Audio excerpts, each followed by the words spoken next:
నుంచి వచ్చినది. అందరిలో మనకి అందరు కార్యకర్తలే. బయటికి పోతే అందరూ ఒక్కొక్కరు ఒక లీడరు, ఒక కార్యకర్త, ఒక ఫిలాసఫరు, వాళ్ళకి చుట్టూ జనం ఉంటారు, బంధువులు ఉంటారు, మిత్రులు ఉంటారు, డాక్టర్లు అయితే పేషెంట్లు ఉంటారు, లాయర్లు అయితే క్లయింట్లు ఉంటారు, రకరకాల చుట్టూ ఉంటారు. 1000 మంది ఉంటారు ప్రతి మనుషుల చుట్టూ ఉంటారు. వాళ్ళు ఏదో అడుగుతుంటారు, మనం ఏదో చెబుతున్నాం. అందువల్ల ఈ భావాలని జనంలోకి పోవాలంటే మన కార్యకర్తల్లో, మన ఉద్యమ మిత్రుల్లో ఈ అవగాహన పెరగాలనేది ఈ అధ్యయన తరగతులు మనం పెట్టడానికి కారణం. టాపిక్ వైజ్ మనం పెట్టుకొని, అయితే ఇది ఏంటంటే హేతువాద మానవవాద జీవన తత్వం ఉన్నప్పుడు దీనికి సంబంధించి 20 టాపిక్స్ ఉంటాయి, 30 టాపిక్స్ ఉంటాయి. మనం అన్ని పెట్టలేని 4 టాపిక్స్ పెడతాం. మొత్తమే అన్ని మిక్స్ అవుతుంటాయి. అన్ని మిక్స్ అయ్యి మనం కట్ చేసుకోవాలి. ఎక్కడికక్కడ టాపిక్ని బట్టి మనం కట్ చేసుకొని పోకుండా అన్ని టాపిక్లు ఒకేసారి కవర్ చేయలేము, ఒకదాంట్లో కలపకూడదు కూడా. అంటే మరి భౌతిక వాస్తవికవాదం అనేది, ఫిజికల్ రియలిజం అనేది మన హేతువాద మానవవాద ఉద్యమానికి బ్యాక్గ్రౌండ్ ఫిలాసఫీ. ఇది ముందంతా భౌతికమే. భౌతికంలో నుంచి జీవం వచ్చింది, జీవంలో నుంచి మనసు వచ్చింది, ఆలోచన వచ్చేసి. కాబట్టి మనిషి చనిపోయినప్పుడు ఆత్మగా బయటికి పోయి పరమాత్మలో కలిసి మోక్షం పొందుద్దని, మోక్షం పొందకపోతే స్వర్గ సుఖాలు అందించిన వల్ల పునర్జన్మ. ఇదంతా ఎక్కడి నుంచి వచ్చిందంటే, ఇందాక సార్ చెప్పారు, మన మనసు ఆలోచించేదాన్ని, విశ్లేషణ చేసేదాన్ని, ప్రశ్నించేదాన్ని, ఈ ఆలోచన, ఈ స్పృహ మొత్తాన్ని వాళ్ళ ఆత్మని పేరు పెట్టి, మనిషి శరీరం చనిపోయినా కూడా ఇది ఆత్మ మిగిలే ఉంటుందని, మనలో మన ఆలోచింపజేసేది పరమాత్మ యొక్క అంశం. పరమాత్మ యొక్క అంశం కొంచెం వచ్చి మన ఆలోచింపజేసి మన చేత కర్మలు చేయించి మళ్ళీ పరమాత్మలో కలిస్తే మోక్షం పొందుద్దని, మనిషి చనిపోయినా కూడా ఆత్మ స్వావదని వాళ్ళకి అపోహకు వచ్చేసి, ఒక భ్రమకు వచ్చేసి చెప్పేశారు. కాబట్టి భగవద్గీత కృష్ణుడు బ్రహ్మాండం చెబుతాడు. కృష్ణుడు భగవద్గీతలో ఏం చెబుతాడంటే, ఆత్మ సావదు, ఆత్మని ఖండింపలేము, ఆత్మను తగలబెట్టలేము, దహించలేము, ఆత్మ నానదు, ఆత్మ ఎండదు, దానికి సావు లేదు. ఇట్లా చెప్పి చివరికి శరీరం పోయినా కూడా ఇంకొక శరీరాన్ని, మనిషి ఎట్లా అయితే ఒక డ్రెస్ను వదిలేసి, చిరిగిపోయిన డ్రెస్ను వదిలేసి ఇంకొక డ్రెస్ను వేసుకున్నట్టుగా ఈ ఆత్మ శాశ్వతం, దానికి సావు లేదు, ఇంకొక శరీరాన్ని పట్టుకుంటుంది, కుక్కనో నక్కనో పట్టుకుంటుంది, పునర్జన్మ వెళ్తుంది. ఇట్లా చెప్పి పరమాత్మ లేదు, ఆత్మ లేదు. ఈ పరమాత్మ ఆత్మ కలిసి మోక్షం వచ్చేది లేదు.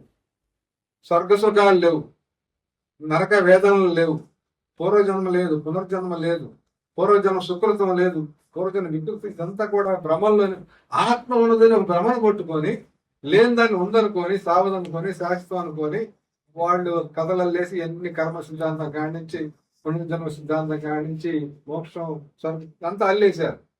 అవన్నీ పట్టి పీడిస్తున్నాయి ఇప్పుడు మనుషుల్ని. ఆ మతం లేదు, ఈ మతం లేదు. అన్ని మతాలకు దేవుళ్ళు ఉన్నారు, అన్ని మతాలకు స్వర్గ నరకాలు ఉన్నాయి, అన్ని మతాలు పుణ్యం చేసుకోవాలి మోక్షం పొందాలంటే. దేవుని నిద్రిస్తారు క్రైస్తవులు. ఈ ఆత్మ పరమాత్మలో కలుస్తుంది. అంత తేడా ఏం లేదు, పెద్ద తేడా ఏమి ఉండదు. భాషలో భావాలు ఎట్లయితే ఉంటే దీంట్లో అయ్యే మూఢనమ్మకాలు. మరి ఆత్మ ఎందుకని వాళ్ళు అన్నారు? ఇంకా మనం స్ట్రక్చర్ని బట్టి ఫంక్షన్.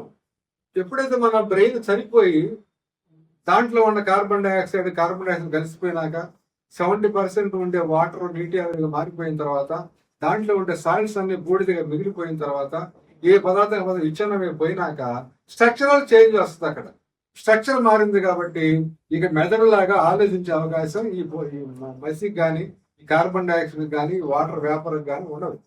కాబట్టి మన మెదడు చనిపోయి విచ్ఛిన్నం అయిన తర్వాత ఆలోచన ఆగిపోయింది, మనసు ఆగిపోయింది, స్పృహ ఉండదు, జ్ఞాపకాలు ఏముండవు, నొప్పులు తీపులు ఏముండవు.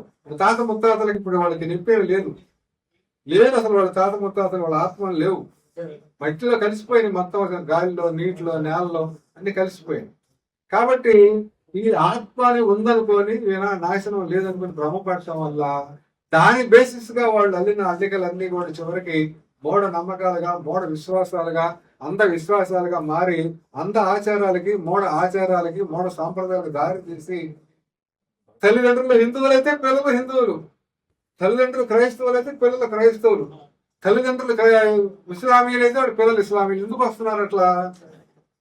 తెలివి లేక కాదు, పిల్లలకు వచ్చే పిల్లలకు భేదాలు, వాళ్ళకి తెలివితేటలు ఉన్నాయి. కానీ పిల్లల పెంపకంలో ఇదంతా జరుగుతుంది. క్రైస్తవులు తమ పిల్లల్ని క్రైస్తవులుగా, హిందువులు తమ పిల్లల్ని హిందువులుగా, ముస్లింలు తమ పిల్లలు ముస్లింలుగా పెంచుతున్నారు.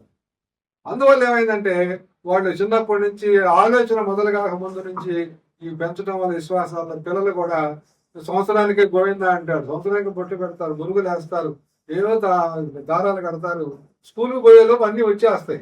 స్కూల్లో పిల్లలు ఏం చేయాలి? హిందువులుగా చేరుతున్నారు, పిల్లలు క్రైస్తవులుగా చేరుతున్నారు, ఇస్లామీయులుగా చేరుతున్నారు, రకరకాలుగా కులాలతో చేరుతున్నారు. కాబట్టి నీ కులం ఏంటంటే చెప్పాలి, నీ మతం ఏంటంటే చెప్పాలి. అందువల్ల పిల్లల పెంపకంలో మనుషుల యొక్క సహజమైనటువంటి ఏదుబద్ధ ఆలోచనను పక్కన పెట్టేసి అనుచరణ తత్వాన్ని పెంచి, బానిస మనస్తత్వాన్ని పెంచి, చివరికి వాళ్ళు మతస్థులుగా కులస్తులుగా అయిపోయిన తర్వాత మరలా స్కూల్కి పోయి, కాలేజీలకు పోయి, చదువుకొని మనం చెప్పి, హేతువాదం చెప్పి, మానవాదం చెప్పి, వాడు సొంతంగా బయటపడటానికి మళ్ళీ 30 సంవత్సరాలు పడుతుంది మతంలో చేరిన తర్వాత.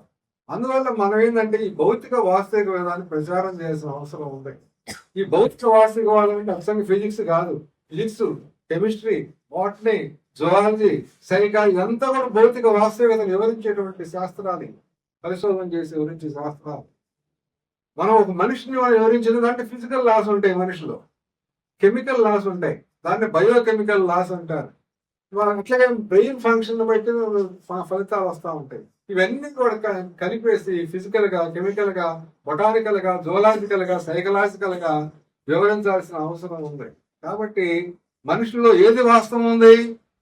నీరు ఉంది. ఎంత ఉంది నీరు? 70% నీరు ఉంది మనలో. ఆ నీటికి ప్రాణం లేదు. ఇంకా కొద్ది శాతం ప్రోటీన్స్ ఉన్నాయి, కొద్ది శాతం కార్బోహైడ్రేట్స్ ఉన్నాయి, కొద్ది శాతం ఫ్యాట్స్ ఉన్నాయి, చాలా 1%, 2% మాత్రమే సాల్ట్స్ ఉన్నాయి, sodium chloride, magnesium, potassium chloride. మనలో ఉన్నదంతా పదార్థమే. మనలో ఉన్నదంతా పదార్థం కానిది ఏది లేదు. చివరికి బ్రెయిన్ లో కూడా పదార్థం ఇవే ఉంటాయి. మన కండ్ర కణాలు ఏ మూలకాలు అయితే ఉంటాయో బ్రెయిన్ లో కూడా ఆ మూలకాలే ఉంటాయి.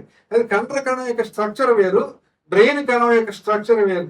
దీని స్ట్రక్చర్ని బట్టి దీనికి ఉపయోగపడుతుంది, దీని స్ట్రక్చర్ని బట్టి ఆలోచనకి, సమాచార వ్యాప్తికి, ప్రసారానికి అది ఉపయోగపడుతుంది.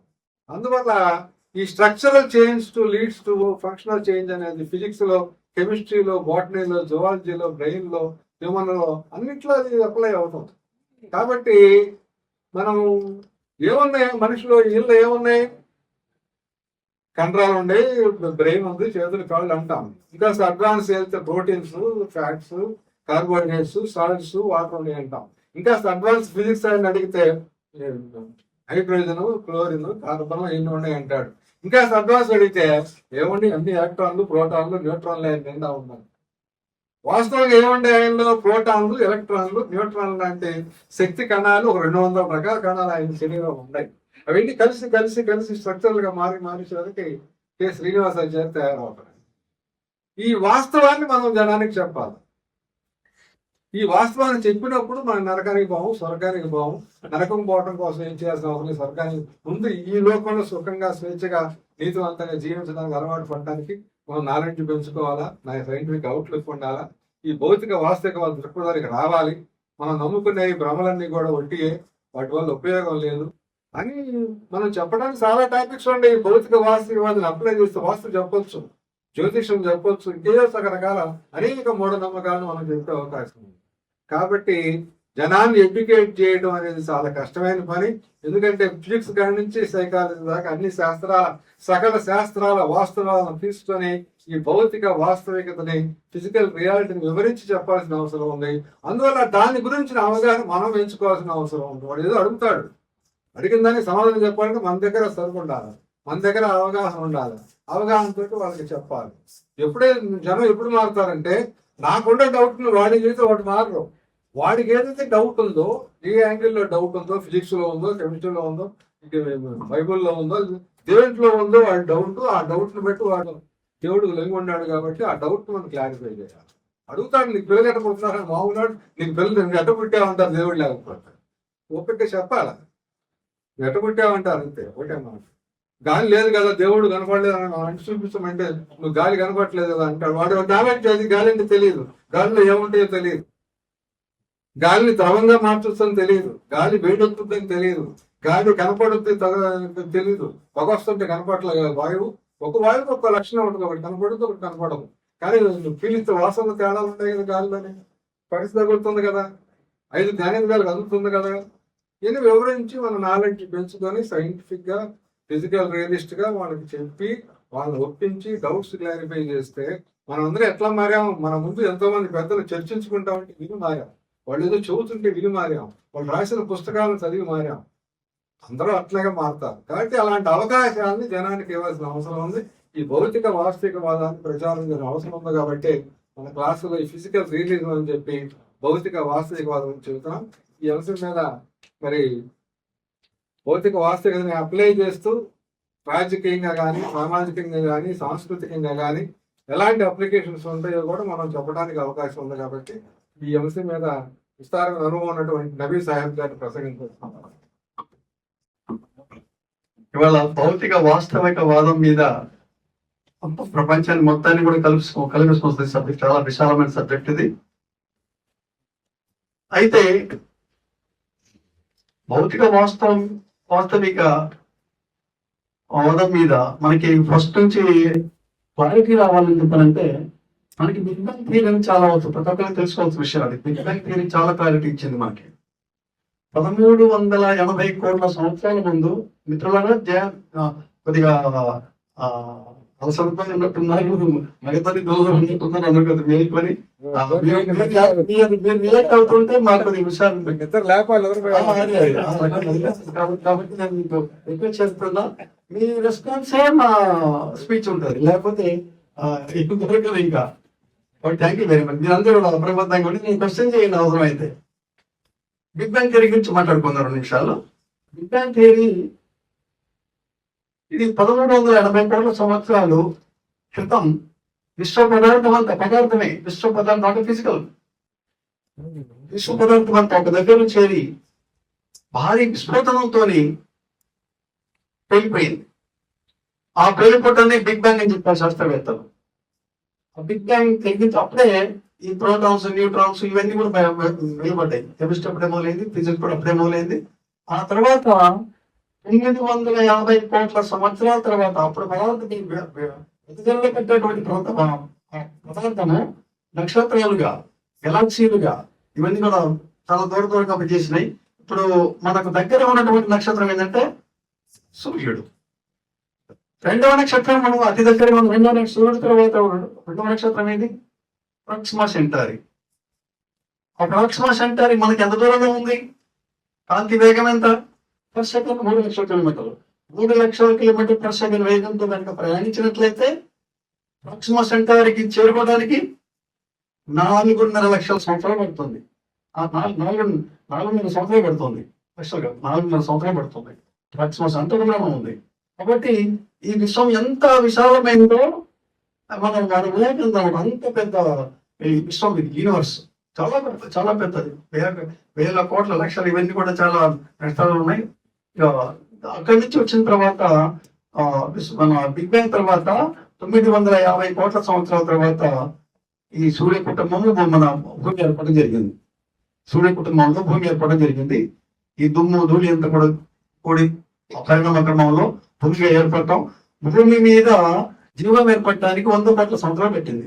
భూమి మీద జీవం ఏర్పడటానికి 100 కోట్ల సంవత్సరాలు పెట్టింది. కాబట్టి ఇప్పుడు భూమి వయసు 450 కోట్ల సంవత్సరాలు. అంటే 950 కోట్ల తర్వాత 450 కోట్ల సంవత్సరాలు భూమి వయసు. భూమి మీద నిర్జీవ పదార్థం, జీవ పదార్థం ఏర్పడటానికి 100 కోట్ల సంవత్సరాలు పట్టింది. 100 కోట్ల సంవత్సరాలు ఎందుకు పట్టింది? ఈ భూవాతావరణంలో హైడ్రోజన్ నిల్వలు, ఆక్సిజన్ నిల్వలు పెరగడం కోసం అంత సమయం పెట్టింది. ఈ హైడ్రోజన్ H2O ఏర్పడిన తర్వాతనే సముద్రాలు ఏర్పడ్డాయి. సముద్రంలో నుండి ఏకమైన జీవి ఏర్పడటం జరిగింది. ఆ ఏకమైన జీవుల పరిణామ క్రమంలో మనం ఒకదాంతో సారి చెప్పారు. చేపలు ఎన్ని కోట్ల సంవత్సరాలు అయింది, చేపల తర్వాత 15 సంవత్సరాల తర్వాత జరిగింది. మానవుడిగా చెట్టుగా మనం అది ఇప్పటికి కూడా కొన్ని జీవులు పుడుతూనే ఉంటాయి.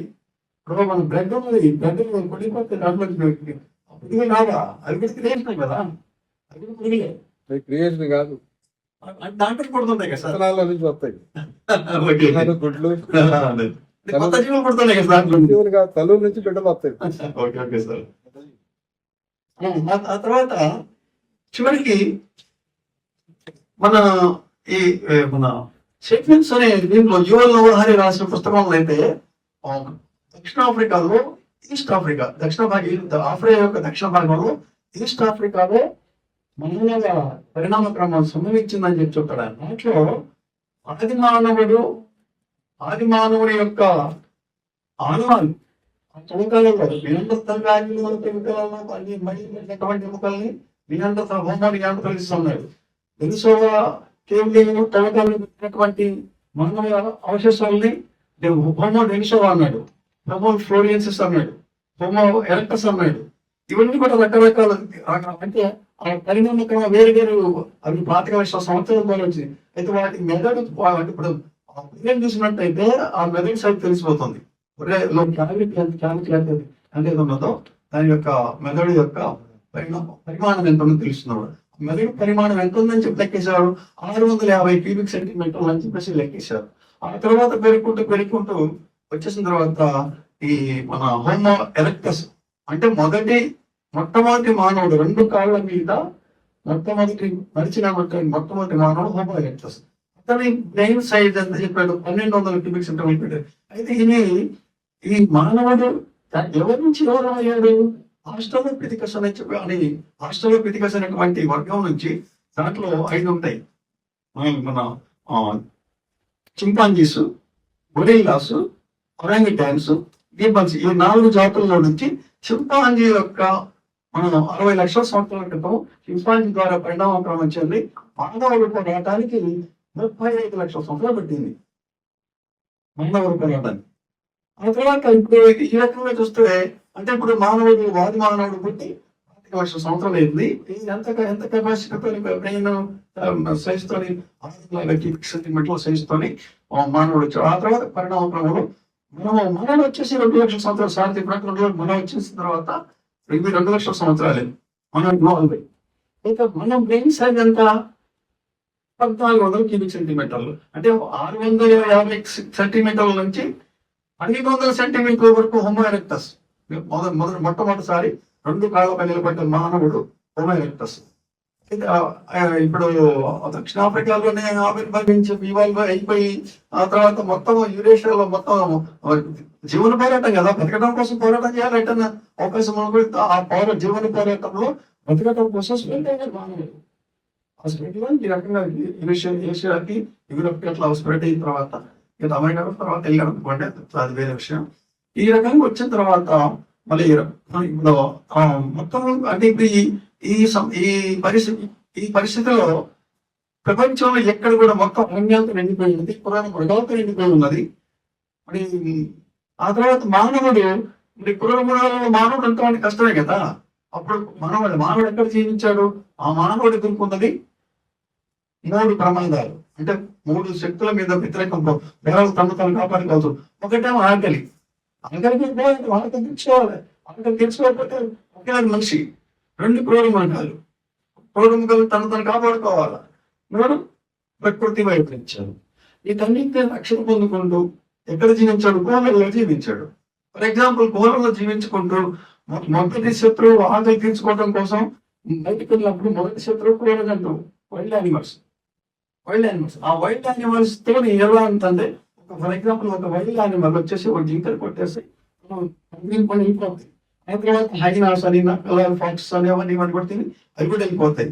చివరికి ఈ ఈగల్స్ లాంటివి, ఆ కాపులు లాంటివి, అలాంటివి వాటిని కూడా ఎముకల్లో మిగిలి ఉన్నటువంటి మాంసపు మొక్కల్ని తినడం కోసం వెంబడి చేసి కేవలం ఒక ఎముకల ఊపిని మాత్రమే వదిలిపెట్టి తింటాను. ఆ సమయంలో మనిషి బయటకు వచ్చేసి ఎవరు లేదని వెనక్కి ముందుకు లెఫ్ట్ రైట్ చూసేసి అప్పుడు మళ్ళీ ఎవరు చెప్పేసి ఆ ఎముకల్లో ఉన్నటువంటి మూలికలో ఉన్నటువంటి మధ్య అంటారు ప్రాణం తగ్గించుకున్నాడు. అలాంటి పరిస్థితులు ప్రకారం జరిగింది అది మానవుడు. ఇదంతా భౌతిక వాస్తవవాదం ద్వారా బయటపడుతున్నటువంటి నిజాలు, వాస్తవాలు, సత్యాలు. అయితే ఈ రకంగా జరుపుకుంటూ వచ్చేసిన తర్వాత ఇప్పటికీ 70,000 సంవత్సరాల క్రితం భాష, సంస్కృతి, మాట్లాడే విధానం ఏర్పడింది. ఆ తర్వాత ఇవాళ నుంచి వెళ్ళిపోతే అంటే బిఫోర్ కామన్ ఎరా 10,000 సంవత్సరాల క్రితము ఈ అగ్రికల్చర్ రివల్యూషన్ వచ్చింది. అగ్రికల్చర్ రివల్యూషన్ వచ్చినటువంటి సందర్భం ఏంటంటే, వీళ్ళు హంటర్ అండ్ గ్యాదరర్స్ కదా. హంటింగ్ లో ఈ జీవాలు ఏవైతే హంటింగ్ లో దొరుకుతామో వాటి తెచ్చుకుంటాం. తర్వాత గ్యాదరర్ మన పనులు బలాలు ఇవన్నీ కూడా వాటికి గ్యాదరింగ్ చేసుకుంటూ పుస్తకం చేసుకుంటాం. దీంట్లో ఏ వీళ్ళు వాళ్ళు ఆహార సేకరణలో బయలుదేరినప్పుడు ఏం గమనించారు? వాళ్ళు తిని పడేసినటువంటి మొక్కలు మొలకెత్తడం గమనించారు. మొలకెత్తడం గమనించి మన బ్రెయిన్ సైజ్ ఎంత అండి? 1400 క్యూబిక్ సెంటీమీటర్లు ప్రభావం చూపిస్తుంది. ఇంకా ప్రభావం మొదలైంది, కాగ్నిటివ్ ఎవల్యూషన్ మొదలైంది. ఆ తర్వాత 58,000 సంవత్సరాల తర్వాత రెండవ ప్రభావం ఇది. రెండవ ప్రభావం ఏంటంటే వాళ్ళు గుర్తించగలిగారు, ఐడెంటిఫై చేయగలిగారు. మొక్కలు మనం తిని పడేసిన గింజల ద్వారా మొక్క పుట్టింది ఇది అనే విషయాన్ని గమనించారు. గమనించేసి వీటిని రెండో ఆలోచన వచ్చింది. ఇంకా అరే వీటిని మనం ఆహార సేకరణ కోసం ఎంతో కిలోమీటర్లు మనం తిరుగుతా ఉన్నాం. మనం ఇక్కడే వీటిని ఎక్కువ సంఖ్యలో కనుక మనం పెంచినట్లయితే మన ఆహార సేకరణ ఇబ్బంది తొలగుతుంది. కొంతమంది ఇక్కడ వాటిని అంటే మొక్కలు ఎంత మనం వీటిని పెంచుదామని చెప్పి ఆలోచన వచ్చేసి కొంత భూభాగాన్ని క్లియర్ చేసేసి దాంట్లో విత్తనాలు వేసేసి మొక్కలు వేసేసి కొంతమంది కాకుండా ఉండే వాళ్ళు ఒకరు లేకపోతే ఫంక్షన్ చేస్తాయి కదా, కొంతని పైన ఫంక్షన్ చేస్తాయి కదా. ఆ సందర్భంగా వాళ్ళు చూసుకుంటూ ఈ సందర్భంగా ఇంకొక మార్పు వచ్చింది అక్కడ. మొదటిసారిగా మానవుడు మన గుహల నుంచి బయట జీవించడం మొదలు పెట్టాడు. చెట్ల పైన మంచలు కట్టుకొని, రక్షణ కోసం మంచలు కట్టుకొని జీవించడం మొదలు పెట్టాడు. అప్పుడు స్వయంగా ఏం గమనించాడు?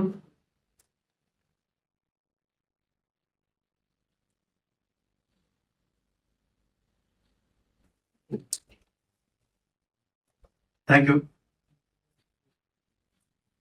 ఏం గమనించాడంటే వర్షం పడటం, ఉరిమట్టం, మెరగటం, పిడుగులు పట్టడం గమనించాడు. మొట్టమొదటిసారి ఊళ్ళలో పెట్టాల్సుకుంటే ఈ వర్షాలు, ఉరుములు, ఏమి మనకు ఉంటాయి. కాబట్టి పరికేల్చుకున్నాం, మనం లెక్కలో చేయలేం, వాటిని గమనించలేదు. ప్రత్యక్షంగా ఎప్పుడైతే ఓపెన్ ఎయిర్లోకి వచ్చాడో, ఓపెన్ భూభాగంలోకి వచ్చాడో అప్పుడే చూసిన తర్వాత అప్పుడు మొదటిసారిగా భయపడ్డాడు మనిషి. అరే ఏంటి ఆ శబ్దం ఏంటి, అంత పెద్ద శబ్దం, పిడుగులు పట్టడం ఏంటి, ఉలిక్కి పడిపోయి అమ్మో someone is there in the sky, మనకంటే చాలా శక్తిమంతుడు పైన ఉన్నాడు. ఆ విధంగా మనిషి ఆది మానవుని యొక్క అపోహల్లో నుంచి, అజ్ఞానంలో నుంచి పుట్టిన పదమే దేవుడు. దేవుడా నువ్వు ఆ శక్తి మనకంటే చాలా శక్తి, మన ఎన్నో రెట్ల శక్తి మనతో భావించేసి దండం పెట్టడం మొదలు పెట్టుకొని చేస్తే కొంచెం తగ్గదు కదా. నిన్న ముసుగుగా ఉంటే తగ్గింది వాళ్ళ, అదే రకంగా అది ఎప్పుడు కంటిన్యూగా రాదు కదా. ఆ రకంగా చేసుకుంటూ వచ్చేసిన తర్వాత అది ఎప్పటిదో కొనసాగింది. First revolution 70,000 years, second revolution after 58,000 years జరిగింది. ఇప్పటికి 12,000 years. ఆ తర్వాత పోలింగ్ శాస్త్రవేత్త నికోలస్ కోపర్నికస్ సూర్యకేంద్ర సిద్ధాంతాన్ని కనిపెట్టినప్పుడు మనకు కూడా అందుకంటే శాస్త్ర పరిశోధనలు ముందు కనుక వేయలే. మొట్టమొదటి వ్యక్తి అప్పుడే ఆయన చెప్పాడు, సూర్యుని చుట్టూ భూమి తిరగటం కాదు, భూమి చుట్టూ సూర్యుని తిరగటం కాదు, సూర్యుని చుట్టూ భూమి తిరుగుతా ఉంది, భూమి గుండ్రంగా ఉందని చెప్పేసి చెప్పడం. ఆ తర్వాత అవి మన మతాలకు వ్యతిరేకంగా మాట్లాడతామని చెప్పేసి జోర్డాను బ్రూనోని 1791 సంవత్సరంలో 1789 సంవత్సరంలో అభియోగం మోపి 2 సంవత్సరాలు ఆయన మీద విచారణ జరిపి 1791 సంవత్సరంలో ఆయన చీకటి గదిలో బంధించి నువ్వు మా మతానికి వ్యతిరేకంగా చెప్తామని చెప్పేసి శిక్షించేసి 9 సంవత్సరాలు అంటే 1600 సంవత్సరం ఫిబ్రవరి 17వ తేదీన, డేట్ కూడా చెప్తున్నాను నేను, ఫిబ్రవరి 17వ తేదీన చర్చ్ వాళ్ళు ఆయన్ని కాంపౌండ్ ఫ్యూరీ సెంటర్, ఎక్కడ రోమ్ నగరంలో కాంపౌండ్ ఫ్యూరీ సెంటర్ లో తలకిందులుగా వేలాడదీసి నువ్వు మా మతాన్ని కించపరిచావు, మా మతానికి వ్యతిరేకంగా మాట్లాడావు, నువ్వు చెప్పి తన క్షమాపణ కోరుకో, నీకు ప్రాణంతో పెడతాం, లేకపోతే నువ్వు సజీవ దహనం చేస్తావు అని చెప్పేసి బెదిరించేసి ఆయన్ని చేస్తే అప్పుడు ఆయన ఏమన్నాడు, ఆయన భయపడలే, నా ప్రాణం పోయినా పాతలేదు నాకు, నేను సత్యాన్ని మాత్రం చంపను, భూమి గుండ్రంగా ఉన్న మాట వాస్తవం, సూర్యకేంద్ర సిద్ధాంతం నికోలస్ కోపర్నికస్ చెప్పినటువంటి సిద్ధాంతం కరెక్ట్, అది మీ ఇష్టం అని చెప్పి అంటుంటే అప్పుడు వాళ్ళు ఆయన సజీవదానం చేశారు. ఆ సజీవదానం చేసిన చోటున ఇప్పుడు 200 సంవత్సరాల తర్వాత ఆయన కాన్స్టెంట్ కట్టించారు. వాళ్ళు తర్వాత 200 సంవత్సరాలకి వాళ్ళు క్షమాపణ కోరిన మతం. ఈ రకంగా వచ్చేసిన తర్వాత ఇప్పుడు ఇండస్ట్రియల్ రెవల్యూషన్ వచ్చేసింది. ఆ తర్వాత ఇప్పుడు మన సైంటిఫిక్ గా నడుస్తూ ఏ నడుస్తా ఉంది ఉందో మనకు తెలిసిన విషయం. అయితే ఇంత చక్కగా నడుస్తున్నటువంటి మా భౌతిక వాస్తవికత real physical reality physical realism నడుస్తున్నప్పుడు ఈ లోపల ఏం జరిగిందంటే మన 3000 మన ఈ లోపల బ్రాహ్మణిజం ఎంటర్ అయిపోయింది దీంట్లో మన ఇండియాలోకి. ఇరాన్ నుంచి పర్షియన్ నుంచి బ్రాహ్మణిజం ఎంటర్ అయిపోయి వాళ్ళ వేదాలు ఉపనిషత్తులు సంహితలు బ్రాహ్మణాలు అని చెప్పేసి చెప్పుకుంటూ అవన్నీ కూడా పుస్తక రూపం లేవు, మొత్తం కూడా శృతులే. అంటే పుస్తక రూపం లేని వాటిని మట్టుకొచ్చేసి వాళ్ళ బాధలను మట్టుకొచ్చి ఇండియా మీద ఇక్కడ ఉన్నటువంటి 16 గణరాజ్యాలని ఓడించేసి గుర్రాల మీద వచ్చి వాళ్ళు మన గుర్రాలు మన దేశానికి కావు, గుర్రాల మీద వచ్చేసి మన వాళ్ళ 16 గణరాజ్యాలను ఓడించేసి ఇక్కడ ఉన్నటువంటి భారత మూల వాసుల్ని ఇక్కడ మనం ఇన్ని తరాలు వెనక్కిపోయినా కానీ మనం విడగొట్టిన వాళ్ళమే. కేవలం బ్రాహ్మణులు మాత్రం ఇక్కడ కాదు, బ్రాహ్మణుల డిఎన్ఏ కూడా వేరే అని చెప్పేసి మన రిపోర్ట్స్ కూడా వచ్చినాయి. వాళ్ళ డిఎన్ఏ కూడా వేరే అని చెప్పేసి అంటే పురాతన పేరు పర్షియా, ఇప్పుడు ప్రజెంట్ పేరు ఇరాన్. వాళ్ళ తల్లిదండ్రులు వచ్చిన వాళ్ళు ఇక్కడ పెద్ద విలన్స్ ఈ సమాజాన్ని నాశనం చేసింది వాళ్ళే, బ్రాహ్మణిజం నాశనం చేసింది. లేకపోతే ఇంత భయంకరంగా ఉండేది. ఎందుకంటే వాళ్ళు నడుస్తున్న సందర్భంలో బిఫోర్ కామన్ ఎరా 563 సంవత్సరంలో బుద్ధుడు శాక్య వంశంకు సుదూరం మొత్తం జరిగింది. ఆ తర్వాత వాళ్ళ కార్యక్రమం వాళ్ళ మన పరిస్థితులలో శాక్యులకి కొలియులకి ఆ జగడాంశం నీటి గొడవ రావటం, ఆ గొడవలో ఆయన యుద్ధం వద్దని భావించినందుకు వాళ్ళు అలిగిపోయి ఈయన బుద్ధుడిని బయట రావడం. ఆ తర్వాత బుద్ధుడు సరే ప్రపంచంలో దుఃఖం ఎందుకు కనుక్కున్నా అని చెప్పేసి పంచశీలని అష్టాంగ మార్గాన్ని కనుక్కోవడం. అప్పుడు బుద్ధుడి యొక్క చెప్పినటువంటి పంచశీల అష్టాంగ మార్గం ఎంత ప్రభావం చూపించింది భారతీయుల మీద, ఎంత వస్తాను సార్ జస్ట్ 2 నిమిషాలు నేను. అయితే ఈ రకంగా ఎందుకంటే నా లక్ష్యం, నా ఉద్దేశం నేను చెప్పాను, నా అంతరంగంలో ఉద్దేశం ఏంటంటే అసలు దొంగని పట్టుకోవాలా, ఇదంటే వాడు ఎందుకు మతాలు పుట్టి ఈ మతాలు ఇప్పుడు బుద్ధుడు పుట్టినప్పుడు ఇస్లాం లేదు ప్రపంచంలో, క్రిస్టియానిటీ కూడా లేదు. ఇస్లాం లేదు, క్రిస్టియానిటీ లేదు, బుద్ధిజం ఉన్నప్పుడు. ఆ బుద్ధుని బోధనలకి ఆయన ఎన్నో త్యాగాలు చేసి ఆయన త్యాగ పురుషుడు కంటి చూపుతో రాజ్యం వెళ్ళేటువంటి పరిస్థితి. అలాంటి దేన్ని మొత్తం త్యాగాలు చేసేసి మరి ఆయన పుట్టిన తర్వాత 16 సంవత్సరాల వయసులో పెళ్లి చేసుకున్నాడు. 20 సంవత్సరాల వయసులో శాక్య సంఘంలో సభ్యుడిగా అయ్యిండు. 29వ సంవత్సరాల మధ్య వాళ్ళకి విభేదాలు వచ్చేసి పరిప్రాధకత్వం తీసుకోవటం బయటకు వచ్చేసాడు. 35 సంవత్సరాలు అంటే 6 సంవత్సరాలు కష్టపడి ఎన్నో కార్యాలు చేసి ఎన్నో ఉపవాసాలు చేసి చిక్కి బయట ఎముకలు గూడైపోయి అప్పుడు ఆయన జ్ఞానోదయం జరిగి అష్టాంగ మార్గం పంచశీల అష్టాంగ మార్గం చెప్పాడు. చెప్పిన తర్వాత బిఫోర్ కామన్ 483లో అంటే 80 ఏళ్ల వయసు చనిపోవడం జరిగింది. దాన్ని మౌర్య సామ్రాజ్యంలో మౌర్య సామ్రాజ్యం అశోక చక్రవర్తి అద్భుతమైనటువంటి ప్రచారం కల్పించాడు. 84,000 బౌద్ధారామాలని తీసుకొచ్చాడు ఆయన, ఒక్కొక్కరు కట్టించాడు ఆయన. మరి బుద్ధుని యొక్క బోధనల్ని పాలీ భాషలో అశోక స్తంభాల మీద చెక్కించాడు ఆయన. చాలా చాలా గొప్ప చేసిన మన బౌద్ధాన్ని ప్రచారం చేసిన వ్యక్తి. తన కూతురు సంఘమిత్రుని కొడుకు మహేంద్రుని కూడా పిల్లలకు పంపించేసి అక్కడ దాన్ని స్థాపించడం కోసం పంపించిన సందర్భం అది. ఇంకా ఈ లోపల ఇండియా మొత్తం కూడా బుద్ధిసం అయిపోయింది. ఇండియా మొత్తం ఈ విషయం ఇది ఒక మైలురాయి లాగా, ఒక టర్నింగ్ పాయింట్ లాగా మనం గుర్తుపెట్టుకోవాలి దీన్ని. ఇంత గొప్పగా ఉన్నటువంటి బౌద్ధులు అందరూ హ్యాపీ, దానికి కులమతాలు లేదు. వాళ్ళు చెప్పినటువంటి ఈ చాతుర్వర్ణ వ్యవస్థ, నిచ్చెన మెట్ల వ్యవస్థ మొత్తం తుడిచిపెట్టకపోయినాయి. మళ్ళీ దాన్ని వెళ్ళి ఈ లోపల చాతుర్వర్ణ వ్యవస్థ, నిచ్చెన మెట్ల వ్యవస్థ లేకపోవటం వల్ల వాళ్ళకి తిండి లేక బతకటం కోసం సైన్యంలో చేరారు. వాళ్ళు సైన్యంలో చేరి మీరే సామ్రాజ్య చిట్ట చివరి రాజైనటువంటి ద్రౌపది కొలువులో విశ్వామిత్ర సింహుడు అనేటువంటి బ్రాహ్మణుడు అంటే మన బృహత్పద వారి పేరే చెప్తున్నా 180 to 185 బిఫోర్ కామనేరా. అప్పుడు 185లో విశ్వామిత్ర సింహుడు అంచెలంచెలుగా ఇది సైన్యాధికారి అని అతను చంపేస్తాడు. ఒక సమావేశంలో మాట్లాడుతూ అడిగిన వచ్చేసి బృహత్పద భార్యని చంపేస్తాడు. చంపేసిన తలగా కింద పడుతుంది. అప్పుడు ఏమంటాడు, ఆ కుర్చీలో కూర్చొని నేను ఈ యొక్క రాజ్యాన్ని, ఎందుకంటే ఇది ఇక్కడ ఇది మనకి మనందరూ భారతీయ తీసుకోవాల్సిన విషయాలు నేను చెప్తున్నా. అని చెప్పి నేను యుద్ధం లేకుండా మన టాపిక్ దూరం బాగూడదు. ఓకే సార్ అయితే గురించి టాపిక్ పెట్టలేదు కదా మనం. ఓకే సార్ అయితే ఇక్కడ సార్ నిమిషాలు పర్మిషన్ ఇవ్వండి. అప్పుడు ఎందుకంటే దుర్మార్గం చేసిన వాళ్ళే ఇక్కడ ఎందుకంటే మన భారతీయ సమాజాన్ని మార్చింది వాళ్ళే తప్పనిసరిగా చెప్పాలని ఉద్దేశంతో ఉన్నది. ఇంకో టాపిక్ ఓకే సార్ అయితే మీ టైం ఓకే సార్ అయితే ఇక్కడ రాజకీయ అయుద్ధ జరిగిన సంఘటన ఇది.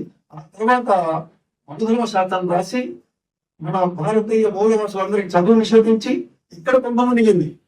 మనుధర్మ శాస్త్రమే మన కుంభం వచ్చింది, వంతరం శాస్త్రమే కుంభం మునిగి మనందరికి చదువుకి నాలుకలు పోసారు, చెవులు శేషం పోసారు. మరి మీ పాదములు పడి భూమి మీద భూమి అపవిత్రం అయిపోతుందని చెప్పేసి మన పూర్వీకులకి నడుము చివులకి నడిపించారు. ఈ రకంగా ధ్వంసం చేసేసి ఇవాళ బ్రాహ్మణిజాన్ని 100 తరాల నుంచి బ్రాహ్మణిజాన్ని ప్రతి భారతీయుడి మైండ్ లో చొప్పించారు, అనుగుణంలో చొప్పించారు. కాబట్టి ఇవాళ మనకు కావాల్సింది బ్రాహ్మణిజం కాదు, భౌతిక వాస్తవికవాదం కావాలి. మనకి భౌతిక వాస్తవికవాదాన్ని ప్రతి ఒక్కరి ఇంపార్టెన్స్ ఇచ్చి ఇదంతా అవసరమే మనకి. మన విలువ కావాలి. ఎందుకంటే మన అందరం కూడా భౌతిక వాస్తవికవాదాన్ని పాటించాలి. ఆ తర్వాత అప్పుడే మనకు కాంతిరేఖలు వస్తాయి, విజ్ఞాన కాంతిరేఖ మన దేశంలోకి వస్తాయి. మన ప్రజల జీవితాల్లో మార్పు వస్తుంది, వివక్ష తొలగిపోతుంది. తర్వాత వాళ్ళు పెట్టినటువంటి వాటి ఎన్ని అద్భుత కల్పనలు చేశారంటే ఐరావతం అన్నారు, తర్వాత రామధేను అన్నారు, కల్పవృక్షం అన్నారు, రకరకాల ప్రతి మాట పుష్ప విమానం అన్నారు. అన్ని అబద్ధాలే. భౌతిక వాస్తవిక వాళ్ళకి జన్మ పునర్జన్మ చివరికి కాలాన్ని కూడా దుర్మార్గులు ధ్వంసం చేశారు. కాలాన్ని కూడా ఏమన్నారు, సుమారుతం గిరిమార్తం యవదంగా వాహకాల వైద్యం బొందకాలం మోతం అని చెప్పేసి కాలాన్ని కూడా వేసి నరాన్ని మనకి మూఢనమ్మకాలు ఇంజెక్ట్ చేశారు. ఇవాళ మనం ఇంత కష్టపడుతున్నా కానీ ఇప్పుడు భారత హేతువాద సంఘం 1931 లో పుట్టింది, 95 years అవుతున్నాయి. మనకి ఇంత ముందుకు ఎంత ముందు దాదాపు 70%, 90% of the people should change should come in to realistic వీళ్ళకి రావాలి. ఇంకా రావాలంటే మనం నరాలను జీర్ణించుకుపోయినటువంటి బ్రాహ్మణిజం కారణంగానే ఇది మన ప్రధాన శత్రువు, మన ప్రజల యొక్క ప్రధాన శత్రువు బ్రాహ్మణిజమే. అది వాళ్ళు తెలుసుకోవట్లే, మనం నాశనం చేస్తున్న సంగతి తెలుసుకోవట్లే వాళ్ళు. They have to realise the real enemy. నా చెప్పే ఉద్దేశం అదే. మన భారత ప్రజలను తెలియవలసింది Brahminism is our real enemy అని తెలుసుకున్నప్పుడే మనలో మార్పు వస్తుంది. మన హేతువాద మానవత మార్గాలకి ఇంకా చక్కగా ముందుకు తెలియజేస్తూ ఈ అవకాశం ఇచ్చినటువంటి భారత ప్రధాన కార్యదర్శి గారికి ధన్యవాదాలు తెలియజేసుకుంటూ నేను ముగిస్తున్నాను. Thank you very much. ధన్యవాదాలు.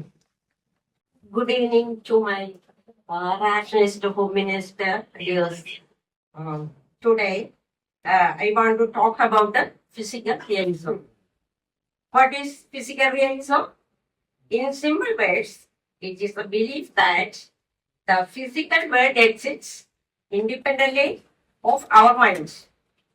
The tree in the forest, the stars in the sky, the atoms in our body, they are all real, even if no human is there to see them. See, science is built on this idea. A physicist assumes that laws like gravity, electromagnetism, and quantum mechanics describe a real world out there. When we do an experiment, we are not creating reality. We are discovering it. There are two main points in physical realism. First one, mind independent reality. The universe existed for 13.8 billion years before humans. Dinosaurs lived and died without us knowing. That proves reality does not depend on observers. Second one, scientific truth. The goal of science is to get closer to the truth about how the world really works. Models, equations, and theories are attempts to describe this real physical world. But there are Also questions. In quantum physics, the observer seems to affect the result. Does that mean reality changes when we look at it? Physical really kinds of no. What changes is our knowledge. The underlying reality is still there. So, why does physical realism matter? Because it gives us confidence. It tells us that the world is understandable, that nature follows rules, and that by using reason and experiment, we humans can uncover those rules. In short, physical realism is the belief that reality is real, it is out there, and it is waiting to be understood. Thank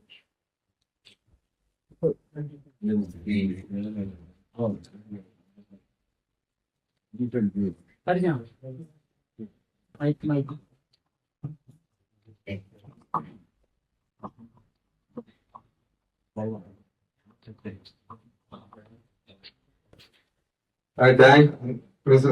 Rajasri Madam garu. And we complete this physical realism. And our speakers, K. Srinivasachari and Nabi Sahib, Rajasri Madam, and we have chemicals, liquid chemicals touch our receptors in our nose and on the receptors of our mouth, and the receptors on the skin, so that we can know 5 types of knowledge. These 5 types of knowledge stored inside our brain. When they are stored, they are analyzed to know which is the right knowledge. The knowledge given by A is the right knowledge, or the earth is the right knowledge. We analyze it. After analyzing, we know the truth from the knowledge. So Amanda said, truth is the content of knowledge. Where do you find truth? We find truth inside knowledge. When we analyze the knowledge, when we remove the false knowledge, we get truth. So, knowledge is power. Francis Bacon said, knowledge is power. Why? When 300 years before he said that. When knowledge gives power to our human beings, then if the power of human beings improved and we are running on the moon, we are sending rovers to the Mars, which is very far away, 23 crores of kilometers from Earth. When we switch on that rover, it digs holes inside the earth of that Mars. It does experiments there. But we switch on here, 23 crores of kilometers away from Mars. How is it possible? There is a connection from the rover between this table via radiation. We send radiation to that rover, we give order, it follows our order. Without this radiation, we cannot order that rover, it cannot go along with our ideas. So, everywhere physical reality is everywhere, whether it is air, whether it is water, whether it is earth, whether it is galaxies, solar, everywhere. Whatever we see, whatever you hear, whatever we smell, whatever you taste, whatever you feel, everything is physical reality. Physical reality is the basis of this universe. Physical reality is the basis of human body, human brain. So, thinking power is of this structural brain, highly evolved brain. So, if there is a problem inside brain, we give chemicals to regulate that problem, to remove that problem. We change the feelings of the brain with giving tablets. The doctors give tablets to change our moods, thinking way, to change our regulate the brain, original thinking.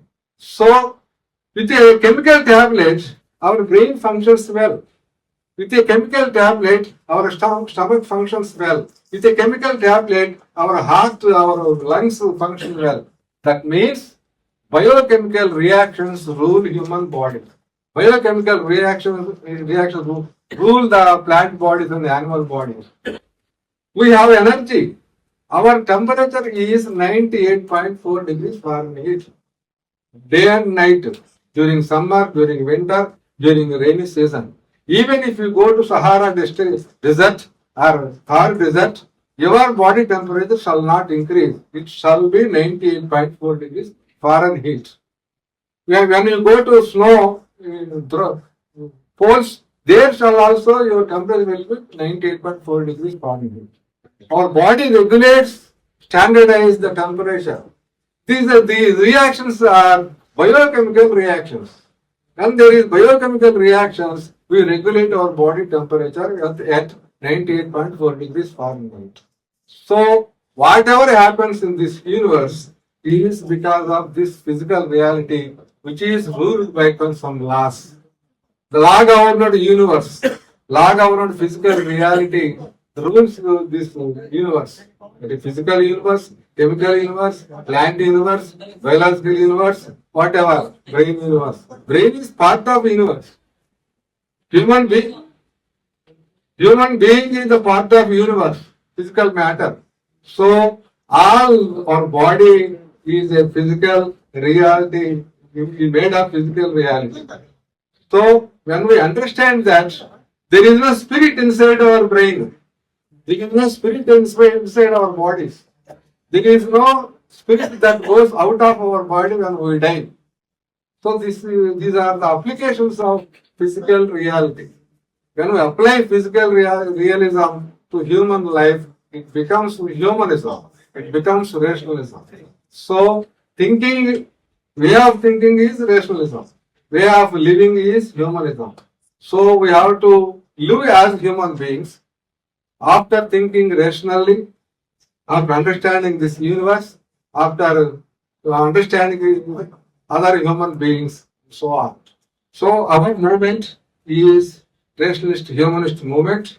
We give primary importance to the physical realism, rationalism, humanism, and other topics. So many topics are there. So the next topics comes, the end of this topic, the next topic comes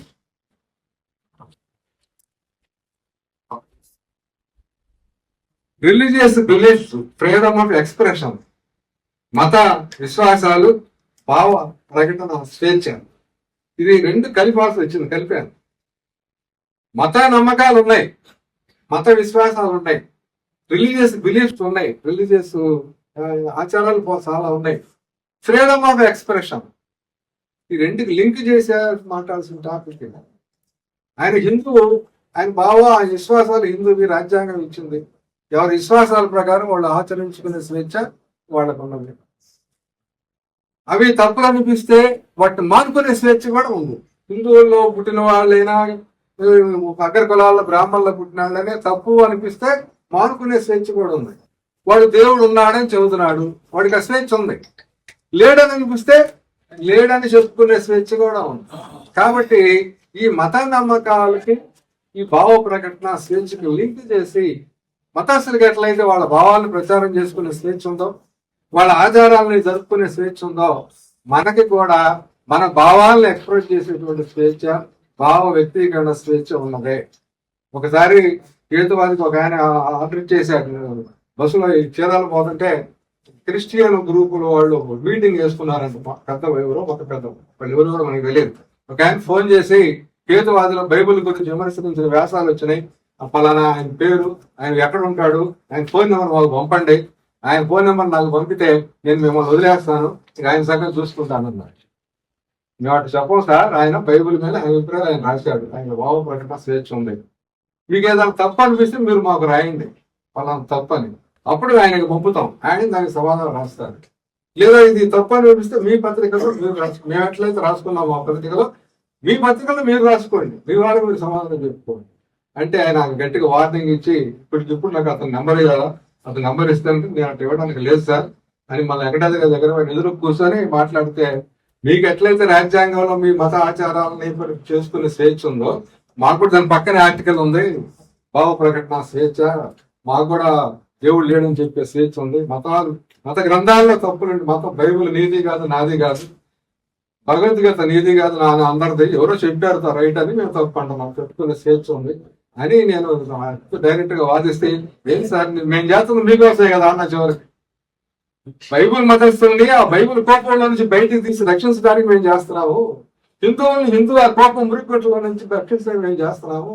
ఇస్లామీలు దాంట్లో పాపం వాళ్ళ గురించి జాలిపడి వాళ్ళని బయటికి తీసుకొచ్చి వాళ్ళ మనుషులుగా మార్చి వాళ్ళ కోసమే కదా మేము ఎదుటివాడు మానవాళ్ళు, మాకు వ్యతిరేకత ఏం లేదు, వాళ్ళని నష్టం చేయాలని లేదు, వాళ్ళ కోసం మేము చేస్తున్నామంటే మీరు చెప్పేటప్పుడు ఇట్లా చదువుతారు, రాసినప్పుడు వాళ్ళు రాస్తున్నారు అని మీకు ఏం చేద్దామన్నాడు. ఏం చేద్దాం, మేము కోర్టుకు పోతా ఉన్నాడు. మీరు కోర్టుకు పోతే మాకు కూడా కోర్టుకు పోతాం, మేము కూడా కోర్టుకు వస్తాం, మా వైపు మాకు కూడా ఆర్టికల్ ఉంది రాజ్యాంగంలో, దాని ప్రకారం భావ ప్రకటన స్వేచ్ఛగా అవకాశం ఉంటున్నాను. చివరికి నేను పెట్టేసి నాకు ఇంక రాలి ఇవాళ మాట్లాడిన తర్వాత భావ ప్రకటన స్వేచ్ఛ లేకపోతే మానవ జాతికి, ఇంగ్లాండ్ లో ఎవరో ఒక సైంటిఫిక్ సూపర్ అని కనుక్కున్నాడు, అది ఆయన దగ్గర ఉంచుకుంటే మిగతా వాళ్ళకి అందదు కదా, అది ఆయన దగ్గర ఉంచుకుని ఇండియాకి అందదు కదా. బల్బు వాళ్ళు కలుపుకుంటూ మనం వాడుకుంటున్నాం, ఆ బల్బు సూత్రం వాళ్ళు తెలుసుకుంటే మనకి పుస్తకాలు రాస్తే చదువుకుని మనం కూడా అట్లాగే బల్బులు తయారు చేస్తాం, కంపెనీలు తయారు చేస్తాం. భావ ప్రకటన స్వేచ్ఛ లేకపోతే మానవ జాతి ఇంత అభివృద్ధి చెందేది కాదు. భావ ప్రకటన స్వేచ్ఛ వాడుకోకపోతే శాస్త్రవేత్తలు వాళ్ళ కనుక్కొని చెప్పలేరు, తాత్వికులు వాళ్ళు చెప్పిన సిద్ధాంతాలు వాళ్ళు చెప్పలేరు, మానవ జాతిని అభివృద్ధి సాధించాలి. కాబట్టి భావ ప్రకటన స్వేచ్ఛ అనేది, ఫ్రీడమ్ ఆఫ్ ఎక్స్ప్రెషన్ అనేది హేతువాద మానవాద ఫండమెంటల్ పాయింట్. కాబట్టి ఈ మత నమ్మకాలు ఉన్నవాళ్ళు మత నమ్మకాలు చదువుతున్నారు, మైకులు పెట్టి చదువుతారు, ఎక్కడెక్కడో చెప్తుంటే మా ఇంటికాడికి అర్ధరాత్రి కూడా వినపడుతుంటాం, వెలుపులు వస్తే నిద్ర పట్టదు, వాళ్ళు చెప్పేది ఎంత అనుకోవాల్సి వస్తుంది. ఇక వాళ్ళకి స్వేచ్ఛ ఉంటే నాకు నిద్రపోకుండా లేపి చెప్పేంత స్వేచ్ఛ వాళ్ళకి ఉంటే, ఆ బైబిల్ని విమర్శించే స్వేచ్ఛ నాకు ఉండదు, నాకు కూడా ఉండదు. నేను బయట పెట్టి చెప్పచ్చు, నీకు నమ్మేవాళ్ళు నీకల్లా వస్తాయి, నన్ను రాయమని నాకల్లా వస్తాయి, మన ఇద్దరు తగినందుకు మన ఇద్దరు మంచి తగు పనిలే. కాబట్టి భావ ప్రకటన స్వేచ్ఛ ద్వారా దాన్ని వాడుకొని మనం మత నమ్మకాల్లో అహేతుకతని, అశాస్త్రీయతని బయటపెట్టి మనుషుల్ని ఆ ఊబుల్లో నుంచి, మత ఊబుల్లో నుంచి, విశ్వాసాల ఊబుల్లో నుంచి బయటకు తేవాల్సిన అవసరం. ఈ టాపిక్ ఇట్లా లింక్ చేయాలని చెప్పి ఈ టాపిక్ పెట్టడం జరిగింది. ఈ టాపిక్ మీద ముందుగా ఆంధ్రప్రదేశ్ హేతువాద సంఘ పూర్వ ప్రధాన కార్యదర్శి హేతువాది ఎడిటర్ మేడు సత్యనారాయణ మాస్టర్ గారికి, మరియు తెలంగాణ హేతువాద సంఘ అధ్యక్షులు కె శ్రీనివాసాచారి గారికి, తెలంగాణ హేతువాద సంఘ ఉపాధ్యక్షులు షేక్ నబీ సాహెబ్ గారికి, మరి కేరళ హేతువాద సంఘ రాజేశ్వరి కరీంగనూర్ గారికి, మరియు మిత్రులకు అభిమానులకు అందరికీ నా నమస్సులు.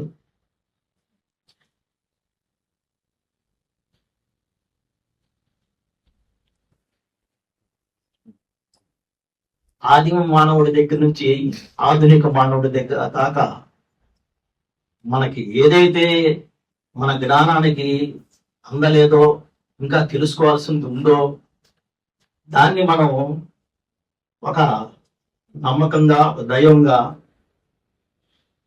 భావిస్తూ వచ్చాం. వాటినే మతాలు అనుకోవచ్చు, రకరకాల జాడ్యాలు కానీ ఏదన్నా కానీ వాటినే అనుకోవచ్చు. మతాలు అనేది ఆధారం లేని స్థిరీకరించబడిన భావాలు, వాటికి ఆధారం లేవు. ఆధారం కనబడకపోయేతలకి దాన్నే ఒక దైవంగా, ఒక శక్తిగా అనేక రకాలుగా కొలుస్తూ వచ్చారు. ఆది మానవుడి దగ్గర నుంచి ఇప్పుడు దాకా కూడా. ఇటీవల ఇంత సైన్స్ డెవలప్ అయిన రోజుల్లో కూడా హిగ్స్ బోసనకణాన్ని కనుక్కున్నప్పుడు దాన్ని కూడా మనాళ్ళు హిగ్స్ బోసనకణం అని చెబుతుంటే సైంటిస్టులు, అంటే ఇంత శాస్త్రవేత్తలు కనిపెట్టిందండి, దాన్ని దైవకణం అని పేరు పెట్టుకున్నారు. నేను పత్రికలో చూశాను, దైవకణం అని వచ్చింది. అలా మనకి ఏదైతే మన గ్రామానికి అందని విషయం ఉందో ఆ విషయాన్ని దైవంగా కొలుస్తూ, ఆ కొలిచే వాటినే మూకమునిగా ఓ గుంపుగా కొలిసినప్పుడు ఆచార సాంప్రదాయాలుగా మారి దాన్ని ఒక మతంగా ఏర్పడటం, ఆ స్థిరీకరించడం వాళ్ళే మతాలుగా ఏర్పడటం, బైబిల్గా క్రిస్టియానిటీ కావచ్చు, ఇస్లాం కావచ్చు, అన్ని ఏదైనా కావచ్చు. చివరిగా వచ్చింది ఇస్లాం. అది కొంత మెరుగుగా అంటే విగ్రహారాధన తీసేసి పోరాటం జరుగుతుంది.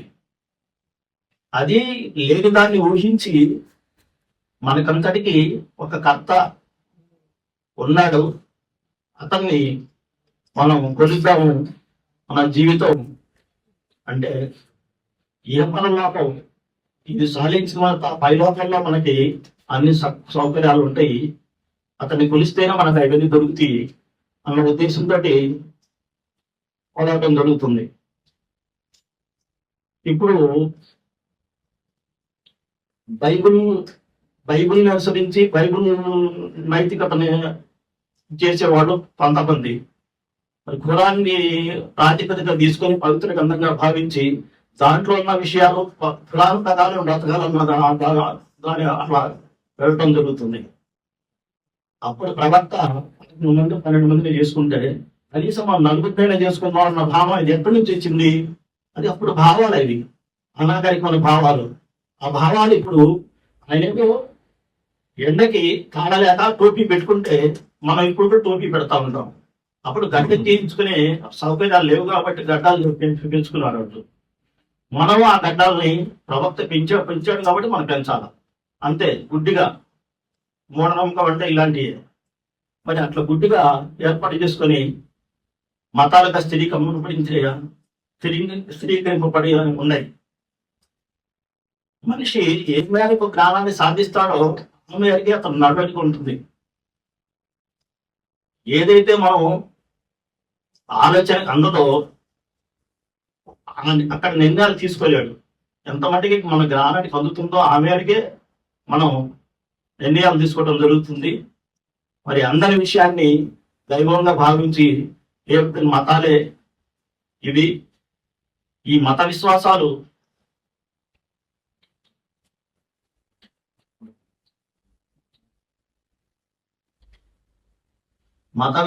నుంచి బయటికి తీసుకురావాలన్నా, కులాల నుంచి బయటికి తీసుకురావాలన్నా మనుషుల్ని ఆలోచింపజేయటమే, సత్యాన్ని వారి గుందుంచి హేతుబద్ధంగా ఆలోచింపజేస్తున్నాడే వీరు మత విశ్వాసాల నుంచి బయటకు రావడం జరుగుతుంది.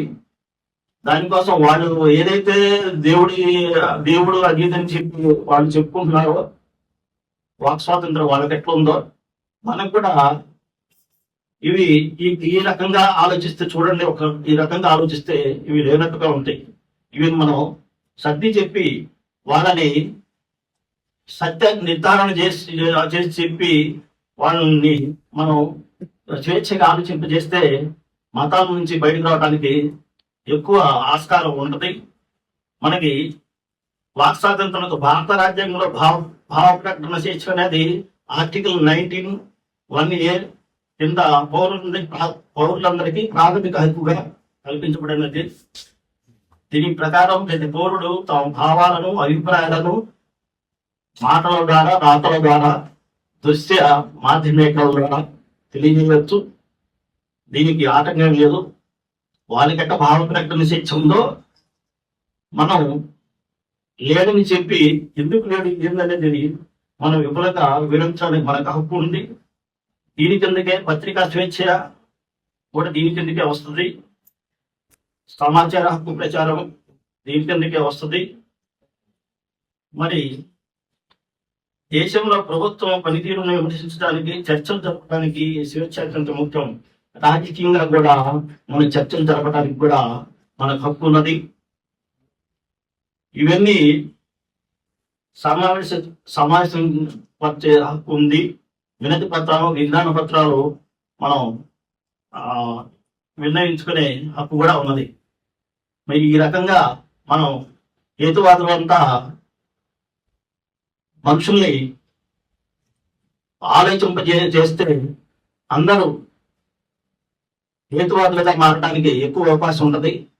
ఎవరి వంతు వాళ్ళు కృషి చేయవలసిందిగా అందరికీ విజ్ఞప్తి చేస్తూ సెలవు తీసుకుంటాం.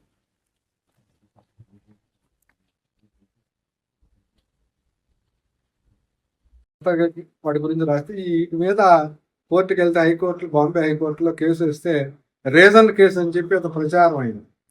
బ్రిటిష్ వాళ్ళు 1931 భారత రాజ్యాంగాన్ని రాకముందు బ్రిటిష్ రాజ్యాంగం నడుస్తున్న రోజుల్లో 1931 కేసు వేస్తే ఆ బ్రిటిష్ జడ్జీలు వాళ్ళు ఆయనకి భావ ప్రకటన స్వేచ్ఛ ఉంది, ఆయన మనుషుల్ని మార్చడం కోసమే చెప్పాడు కానీ ఈ క్రైస్తవ కేథలిక్ మతాన్ని నాశనం చేయడం కోసం ఆయన ఉద్దేశం అది కాదు.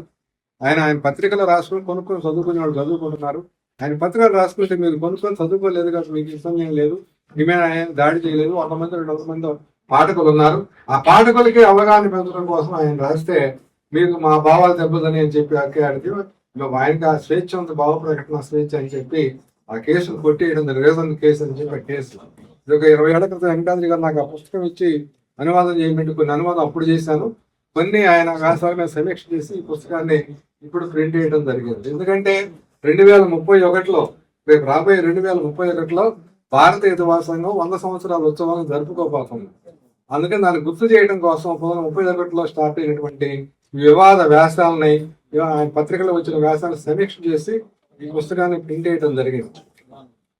అది ఏ మతమైనా అన్నిట్లో అయ్యే ఉన్నాయి, విశ్వాసాలే ఉన్నాయి, నిరాధార విశ్వాసాలు ఉంటాయి. ఆ మతం ఈ మతం ఏం లేదు. ఇక్కడ హిందూ మతం ఎక్కువ మంది ఉన్నారు కాబట్టి ఇది మనకు కనపడుతుంది.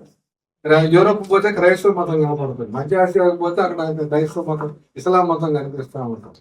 ఏ మతమైనా కూడా మత గ్రంథాల ద్వారా, మత గ్రంథాల ప్రకారం జీవించాలా మనుషులని చెప్పింది మత ఛాందసవాదం, ఫండమెంటలిజం అంటాం దాన్ని. ఫండమెంటలిజం అంటే ఆ మతానికి ఫండమెంటల్ గా ఆ మూల గ్రంథాల్లో ఏమైతే ఉందో మత గ్రంథాల్లో దాని ప్రకారం జీవించాలి. ఖురాన్ ప్రకారం ఇస్లాంలు జీవించాలి, బైబిల్ ప్రకారం క్రైస్తవులు జీవించాలి, వేదాల ప్రకారం హిందువులు జీవించాలి, భగవద్గీత ప్రకారం హిందువులు జీవించాలని మత గ్రంథాలు, మూల మత గ్రంథాల ప్రకారం ఫండమెంటల్ గా ఉన్న మత గ్రంథాల ప్రకారం మనుషులు జీవించాలని, మరొక రకంగా జీవిస్తే అది మత ద్రోహం అనే పరిస్థితి కాకుండా ఈ మత ఫండమెంటలిజం నుంచి బయటికి రావాలంటే మనుషులు మతాల నుంచి, కులాల నుంచి, జాతుల నుంచి, వర్గాల వంటి సంకుచిత దృక్పథాల సమిష్టి రూపాల నుంచి బయటికి రావాల్సిన అవసరం ఉందని గుర్తించి ఈ 95 సంవత్సరాలుగా భారతీయ సంఘం కృషి చేస్తా ఉంది. ఇవాళ కొత్తగా చెప్పేది కాదు, ఎన్నో పత్రికలు, ఎన్నో వ్యాసాలు, పుస్తకాలు, చాలా వందలాది పుస్తకాలు ప్రింట్ రాశారు, ప్రింట్ చేశారు, చదువుకున్నారు, చెప్పారు. జనంలోకి హేతువాదం అంటే ఇలా వెళ్ళిపోయింది. క్రైస్తవులకు తెలుసు హేతువాదం అంటే ఏందో, హిందువులకు తెలుసు, ముస్లింలకు తెలుసు, కమ్యూనిస్టులకు తెలుసు, అంబేద్కరిస్టులకు తెలుసు, అందరికీ హేతువాదం అంటే తెలుసు. హేతువాదం మంచిదని కూడా వాళ్ళ అభిప్రాయం. అందుకని అందరు మేము హేతువాదులే అంటాం, మేము హిందువులు మేము హేతువాదులే అంటారు, క్రైస్తవులు మేము హేతువాదులే అంటాం. సైన్స్ పుట్టిందే మా బైబుల్ చదువుకునే యూరోప్ లో సైన్స్ అంతా పుట్టిందంట. హిందువులే సున్నాన్ని కనిపెట్టారు, హిందువులే సూర్యకాంత సిద్ధాంతాన్ని చెప్పారు. ఇట్లా సైన్స్ ని వ్యతిరేకించలేక మా బైబుల్లో సైన్స్ ఉంది, మా ఖురాన్ లో సైన్స్ ఉంది, మా వేదాల నిండా సైన్స్ ఉంది. ఆ వేదాలను వాళ్ళు జర్మనీ వాళ్ళు పట్టుకొని పోయి వాళ్ళు చదువుకొని మనకి చదువుకోవడానికి లేకపోతే వాళ్ళు దాని నుంచి విమానాలు తయారు చేశారు. ఇట్లా సైన్స్ ని వ్యతిరేకించలేని పరిస్థితి వచ్చేసి, ఆమోదించే పరిస్థితి వచ్చేసింది. దూరాన్ని తగలబెడితే అని క్షమాపణ చెప్పారు. 200 సంవత్సరాల చర్చి వాళ్ళు పోపు క్షమాపణ, తప్పు జరిగింది, వాడు ఏదో చెప్పుకుంటున్నట్టు తగలబెట్టాల్సిన అవసరం ఏముంది అని వాళ్ళు క్షమాపణ చెప్పడం జరిగింది. అందులో సైన్స్ ని వ్యతిరేకించలేక చివరికి ఈ మతవాదులు ఏం చేశారంటే, మా మత గ్రంథంలో సైన్స్ ఉంది, ఈ కనిపిన రాకెట్లు, విమానాలు, మా పుష్పక విమానం అప్పుడు రామాయణ కాలంలో పుష్పక విమానం ఉంది. రామాయణ కాలంలోనే 100 కొండల్లో, భారత కాలంలో 100 కొండల్లో అండం పగలపోతే 100 ముక్కలైతే ఒక ముక్క దాంట్లో పెట్టి మూత పెట్టి కింద మంట పెట్టి కూలింగ్ పెట్టి ఫ్రిజ్లో పెట్టి ఏదో చేసి మొత్తానికి పిల్లల్ని పెట్టారు. ఆ క్లోనింగ్ సిస్టమ్ అంతా అప్పుడే ఉంది, టెక్నాలజీ ఉంది. ఇట్లా ఈ మత గ్రంథాలు ఉంది, అన్నిటికంతా సైన్స్ వెతికి సైన్స్ మాదంతా సైన్స్ అని చెప్పే పరిస్థితికి అన్ని మత గ్రంథాలు అన్ని వచ్చినాయి. కాబట్టి అన్ని మతాలు ఏం చేస్తున్నాయి, ఫండమెంటలిస్ట్ ధోరణికి పోయి ఇప్పుడున్న కాదనలేని సైన్స్, టెక్నాలజీ అంతా కూడా మా మత గ్రంథాల్లోనే ఉందని ఎవరికి వాళ్ళే అందరూ కూడా మా దాంట్లో ఉంది, మా దాంట్లో చెప్పుకుంటున్నారు. ఇది ఒక రకంగా మతాల ఓటమి, ఇది ఒక రకంగా మతాల ఓటమి సైంటిఫిక్ దృక్పథానికి, హేతువాద దృక్పథానికి, మానవవాద జీవన విధానానికి విజయంగా మనం భావించాలి. అందువల్ల సైన్స్ చెప్పే విషయాలు చెప్పండి పెడితే నాకు చెప్పాలి కదా, మహిమర్చిపోతున్నారు తప్పటి పెట్టి. అందువల్ల ఈ సైన్స్ ని కాదలేని పరిస్థితి వచ్చింది, టెక్నాలజీని కాదలేని పరిస్థితి వచ్చింది. ఇవాళ ట్రాక్టర్ కొనగానే గుడికి తీసుకెళ్తారు, నిమ్మకాయలు కట్టిస్తారు. బండి కొనగానే అడగదు డాక్టర్లు ఇంజనీర్లు కొత్త కారు కొంటారు, 30 లక్షల కారు. హై సైన్స్ నుంచి హై టెక్నాలజీ వచ్చిన కారుని తీసుకెళ్లి నిమ్మకాయలు కట్టించి పసుపు రాసి బొట్లు పెట్టించి మంత్రాలు చదివించి, అంటే ఆ మంత్రాలు దేనికి యాక్సిడెంట్ జరగకుండా. యాక్సిడెంట్స్ జరుగుతానే ఉన్నాయి, అందరు నిమ్మకాయలు కడుతున్నారు, అందరికి యాక్సిడెంట్ జరుగుతానే ఉంటాయి, తగలబడుతూనే ఉండే, విమానాలు పడిపోతానే ఉంటాయి, రాకెట్లు పడిపోతానే ఉండే, కూలిపోతానే ఉన్నాయి. కాబట్టి డాక్టర్లు ఇంజనీర్లు కూడా హాస్పిటల్ పెట్టే వ్యవస్థ ప్రకారం డాక్టర్లు ఇంజనీర్లు వాళ్ళు పెట్టే ప్రాజెక్టులన్నీ కూడా నిమ్మకాయలు కట్టడం, పసుపు రాయటం, మంత్రాలు చదవటం. వాళ్ళు ఇల్లు కట్టుకుంటే ఆవును తీసుకెళ్ళి దూడను తీసుకెళ్ళి తిప్పడం, దాంట్లో ఏరిగించడం, పేడ ఏరిగించడం. అందువల్ల ఈ హై సైన్స్ హై టెక్నాలజీని ఆమోదించే పరిస్థితి వచ్చింది. అయినప్పటికీ వాళ్ళు మతాల్లో సైన్స్ ని వెతికి గుడి ఎదురుగా ధ్వజస్తంభం ఉంటుంది. ధ్వజస్తంభం ఎందుకు పెట్టారు? పైన గంటలు ఉంటాయి, పైన గంటలు కడితే శబ్దం దూరంగా వెళ్ళిపోతే అది ఒక భజన, నిద్రపోతున్నా అది భజన చేస్తుంటది, సౌండ్ ఆ దేవుడికి మ్యూజిక్ అన్నమాట. దానికి వాళ్ళు ఏదో పెట్టారు, పెడితే ధ్వజస్తంభం పెట్టింది ఎందుకంటే ఇప్పుడు వాళ్ళు చదువుతారు, ఫిజిక్స్ మాస్టర్లు, కెమిస్ట్రీ చదువుకున్న వాళ్ళు ఏం చదువుతున్నారంటే, పిడుగును విద్యుత్ అయస్కాంత శక్తి కదా, ఎత్తైన చెట్ల మీద, ఎత్తైన గోడల మీద పడుతుంది, ఎత్తైన కరెంట్ స్తంభం పడుతుంది కదా, ఈ పిడుగు గుడి మీద పడకుండా, దేవుడి మీద పడకుండా ఈ ధ్వజస్తంభం పట్టడం కోసం ఎత్తుగా కట్టారు. అది ధ్వజస్తంభం వాళ్ళు ఎందుకు కట్టారు ఏంటనే తర్వాత ఒక రాజు గెలిచాడు చక్రవర్తి, ఈయన చక్రవర్తి ఈ ఏరియా అంతా గెలిస్తే గుర్తుగా స్తంభం అయింది, ధ్వజస్తంభం వేసాడు. దానికి గంటల ఒకటి సిమెంట్ మీద కట్టాడు గుర్తు. ఇప్పుడు కూడా అటు పోతే మహారాష్ట్రలో పెద్ద పెద్ద స్తంభాలు ఉన్నాయి, అక్కడ పోతే అప్పుడు 13వ సంవత్సరంలో కట్టిన స్తంభాలు అట్లాగే యాజిటీ కదలకుండా ఉండే ధ్వజ స్తంభాలు. దానికి గంటలు కట్టి సింహాచలం పోతే ధ్వజ స్తంభాలు రాయల వారు వేశారు. ఇప్పుడు గుళ్ళ ముందు కూడా ధ్వజ స్తంభాలు వచ్చేసింది. ఇదంతా మనకు సైన్స్ తెలుసు. మన వాళ్ళు ఇప్పుడు ఎత్తైన ఇళ్ల మీద తాగి తీగలు పెడుతున్నారు పిడుగు పడకుండా ఉండటానికి. ఆ సంగతి మన వాళ్ళకి ఎప్పుడో తెలుసు. అందరికి ధ్వజ స్తంభాలు గుళ్ళ ముందు పెట్టారు, గుళ్ళ మీద పడకుండా ధ్వజ స్తంభం పిడుగు పడ. ఇట్లా చూసిన ప్రతి దాంట్లో కూడా సైన్స్ ని వెతికి, ఇప్పుడు వాళ్ళకి తెలుసు, అప్పుడు వాళ్ళకి ఆ సైన్స్ తెలియదు. ఇప్పుడు వాళ్ళు వెతికి పసుపు బ్యాక్టీరియా, యాంటీబయాటిక్, పసుపు యాంటీబయాటిక్ అని సైన్స్ కనుక్కుందా వాడుకుంటారు, మందుల్లో కలుపుకుండా తయారు చేస్తున్నారు. ఆడవాళ్ళ కాళ్ళకి పసుపు రాసినప్పుడు వాళ్ళకి యాంటీబయాటిక్ అని తెలియదు, అది బ్యాక్గ్రౌండ్ కలర్. ఇక్కడ పసుపు రాసి బొట్లు పెట్టి పైన బ్యాక్గ్రౌండ్ ఉంటుంది పసుపు, పైన కలర్స్ రాసి మీకు కనపడుతున్నాయి. అది పసుపు ఇది పసుపు కనపడదు కదా. బ్యాక్గ్రౌండ్ కలర్ లైట్ కలర్ ఉంటే పైన బొట్లు పెట్టినా, డిజైన్లు గీసినా, నామాలు పెట్టినా కనపడతాయి. అందులో బయట వెనకాల పసుపు రాశారు, పైన ఎర్రటి బొట్లు పెట్టారు. ఒకప్పుడు రక్త బొట్లు, శాకాహారం వచ్చినాక అది మామూలుగా కుంకుమ పెట్టి పెడుతున్నారు. అలంకారం కోసం, బ్రైట్ గా కనపడటం కోసం వాళ్ళు బొట్లు పెట్టడానికి అది పెడితే యాంటీబయాటిక్ అని మా నాన్నకి తెలుసు. ఆడవాళ్ళు కాళ్ళకి మరి మగాళ్ళకి ఎందుకు రాసుకోవట్లేదు యాంటీబయాటిక్ అయితే? వాళ్ళు నెలకు ఒకసారి బయట చేరుతారు, క్రిములు వస్తాయి, బ్యాక్టీరియా వస్తాయి. ఈ రోజు బయట చేరుతానే ఉంటారు మగవాళ్ళు. వాళ్ళు నెలకు ఒకసారి బయట చేరితే మగవాళ్ళు రోజు బయట చేరుతానే ఉంటారు. మరి ఎందుకు రాసుకోవాలంటే సమాధానం అంటే వాళ్ళు ఏదో ఆచారాలను సమర్థించుకోవడం కోసం ఫండమెంటలిస్టులు ఈ సైన్స్ కనుక్కున్న సూత్రాలను తీసుకెళ్లి వాటికి అటాక్ చేసి దాంట్లో బొట్టి ఇక్కడ ఎందుకు పెడతాడు, ఇక్కడ పెడితే లోపల బ్రెయిన్ అంతా బాగుపడుద్ది, టెన్షన్ పోయింది. ఇట్లా టెన్షన్ అనమాట వాళ్ళకి తెలియదు. కానీ వీళ్ళు కనుక్కున్న మోడర్న్ సైన్స్ చదువుకున్న వాళ్ళందరూ కూడా బొట్టు వల్ల ఈ ఉపయోగం ఉంది, పసుపు వల్ల ఆ ఉపయోగం ఉంది, ధ్వజస్తంభం వల్ల ఇట్లా సైన్స్ ని వాళ్ళు ఆపాదించి లేని దానికి ఉన్నట్టుగా ఆపాదించేస్తున్నారు. ఈ మత విశ్వాసాలని ఎవరు రక్షిస్తున్నారంటే ఇందాక చెప్పాను, వెస్టర్న్ ఇంట్రెస్ట్ ఉన్నవాడు ఒకరని. వెస్టర్న్ ఇంట్రెస్టే కాదు, ఎంత చదువుకున్న పెరిగిన మతంలో పెరుగుతారు కాబట్టి ఆ మత విశ్వాసాలను సమర్థించుకోవడం కోసం, అవతల మతం మీద పోరాటం కోసం, అవతల మతం లేకుండా మనమే ఉండాలి, మన మతమే ఉండాలి. ఇది చాదస ఫ్యాసిస్ట్ రూపానికి చేయరు. ఇప్పుడు వాడి మతం వాడు, వీడి మతం వీడు, తగువెందుకు? వాళ్ళ దేవుడు పూజిస్తే వాళ్ళ కోరికలు తీరుస్తున్నాడు, వీళ్ళ దేవుడు వీళ్ళ పూజిస్తే కోరికలు తీరుస్తున్నాడు, తీర్చుకోండి. తగువెందుకు? తగువ వచ్చేది వెస్టెడ్ ఇంట్రెస్ట్ వల్ల. ఆయనకి రాజు ఉన్నాడు కదా, వీటికి రాజు ఉన్నాడు. ఏ రాజు అయితే ఆ రాజుకి రాజుని దాడి చేస్తున్నాడు, వాడు బంగారం, వాడు వజ్రాలని లాక్కొచ్చుకొని వీడు వైభవంగా బతకాలని, వీడి సైన్యానికి కూడి పెట్టాలి. వాడు ఎందుకు దాడి చేస్తున్నాడు మన రాజ్యం మీద? ఇదంతా వాడు చేసుకెళ్ళాలి. అంటే వెస్టెడ్ ఇంట్రెస్ట్ కదండి. వాడికి రాజు ఉన్నాడు, వాడికి రాజభక్తి ఉంది, ఆ రాజును వాడు కొలుచుకుంటారు, వీడికి రాజును రాజభక్తి కొలుచుకుంటారు. తగు ఎందుకు? తగు వెస్టెడ్ ఇంట్రెస్ట్ వల్ల, స్వార్థపరుల వల్ల వస్తుంది. అట్లాగే మత పెద్దలు కూడా స్వార్థపరులు ఉంటారు, దానివల్ల లాభపడే వాళ్ళు ఉంటారు, దానివల్ల బెనిఫిట్ పొందేవాళ్ళు. వాళ్ళందరూ కలిసి ఈ మతాలని పెంచి పోషిస్తున్నారు. అమాయకులు ఆ మాయలో పడిపోయి, ఆ విశ్వాసాల్లో పడిపోయి, ఆ గుళ్ళ చుట్టూ, గోపురాల చుట్టూ, మతాల చుట్టూ తిరిగి ఆ భజనలు గిజనలు చేసుకుంటూ కాదు. కాబట్టి కేతువాదులు మానవవాదుల కర్తవ్యం మాస్టర్ గారు వెంకటరాజు గారు చెప్పారు, రెండు వైపుల పొదునన్న కత్తులుగా, రెండు పక్కల పొదును ఉంటుంది, పైన పొదును ఉంటుంది, ఇటన్నా తిరుగుద్ది ఇటన్నా తిరుగు, ఒక పక్కన కొట్టాలని రెండు పక్కల పొదును ఉంటుంది. రెండు అంచుల సురకత్తుల్లాగా మారాలన్నాడు. ఒకవైపునేమో మత విశ్వాసాలను ఖండించి వాటిలో గుట్టును బయట పెట్టాల, బండారాన్ని బయట పెట్టాలన్నాడు.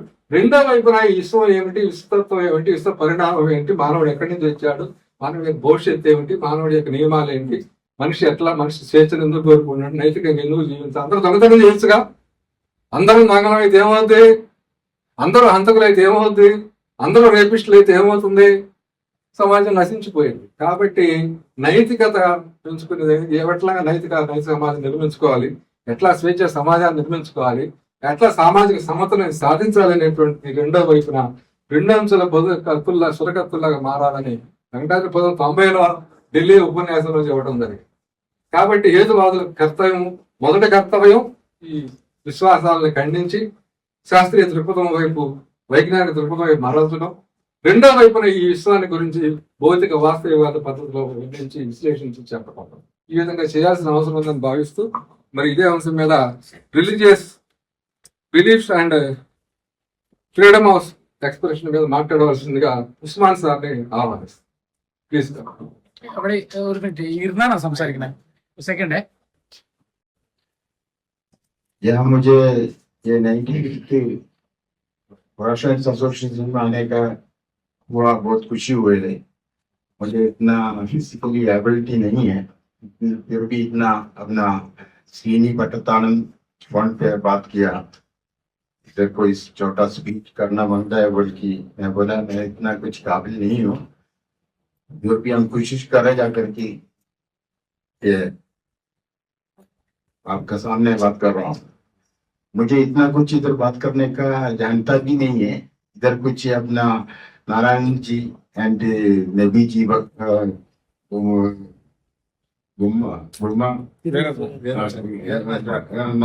जी सब इधर बहुत सारा फिजिकली मेंटली और पैशन एंड अदर सबके लिए बात हो चुका है, सब लोग सब जानता भी होगा, इसके बारे में सब अंडरस्टूड है।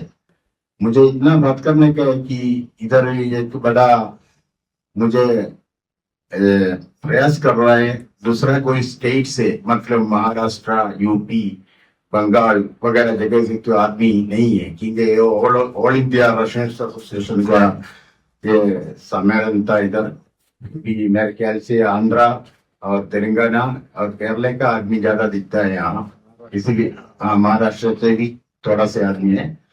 बड़ी दुखद है, क्योंकि हम लोग की ऐसा नहीं होना चाहिए।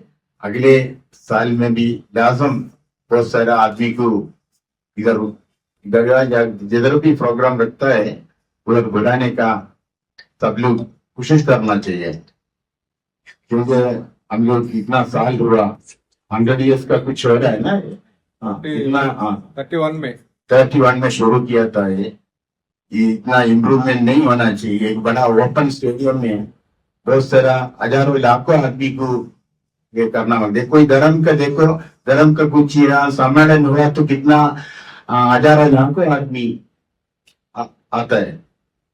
ये अंधविश्वास से ये जो फ्री थिंकर्स में जो लोगों को बुलाना, आप मेरे से लेके आप लोग सबका धर्म है, क्योंकि कोई भी प्रार्थना से एक छोटा पत्थर भी नहीं हिला सकता है। वर्ल्ड हिस्ट्री में अगर ऐसा कुछ किया तो मैं चैलेंज कर रहा हूँ, आज तक एक बाल भी नहीं हिला सकता है कोई प्रार्थना से, ये सच है। कोई भी अगर कोई भगवान हो तो इधर ये जा रहा है, ये धर्म नहीं होगा। सबसे प्रूफ ऐसा है, कोई ऐसा भगवान नहीं है, इसका इधर सब जानना मांगता है। ये सब खाली नाटकबाजी है ये दुनिया में जो चल रहा है। इसलिए हर एक आदमी कोशिश करना चाहिए रियलिटी हर फैमिली में, हर फ्रेंड्स में बनाने के लिए, ताकि इसमें सब आपस में कोई दुश्मनी हो ना हो।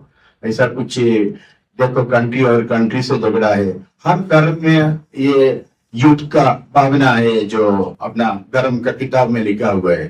पुरुष युद्ध, इस्लामिक का कोई बद्र बहुत ही जैसा युद्ध होते और क्रिश्चियनिटी में कुछ होते, हर धर्म में युद्ध से ही शुरू होता है धर्म। इसलिए इसमें कुछ भावना भी नहीं है, कुछ भी नहीं है धर्म के पीछे। ये सबको हम लोग बोलना चाहिए, कुछ रियलिटी है फ्री थिंकर्स लाइन में। इसलिए मैं इधर इतना आप लोग को बताना चाहता हूँ। ज्यादा कुछ स्पीच में इतना कुछ ये नहीं है, इसीलिए सब लोग तक चुका होगा। फिर भी 2 बात में ऐसी लिखी लेके आया, इसलिए तो इधर बता रहा हूँ। Dear friends, it is with great pleasure I am standing before this agonized audience to talk about this and Russianism. I know that many great and eminent orators have had their so before me, so I do not elaborate my words, friends, and overall view of the friends, the world conditions to not give a peaceful future. We see countries fighting for dominance and superiority, having religion overthrown their fate for the win of their religions and God.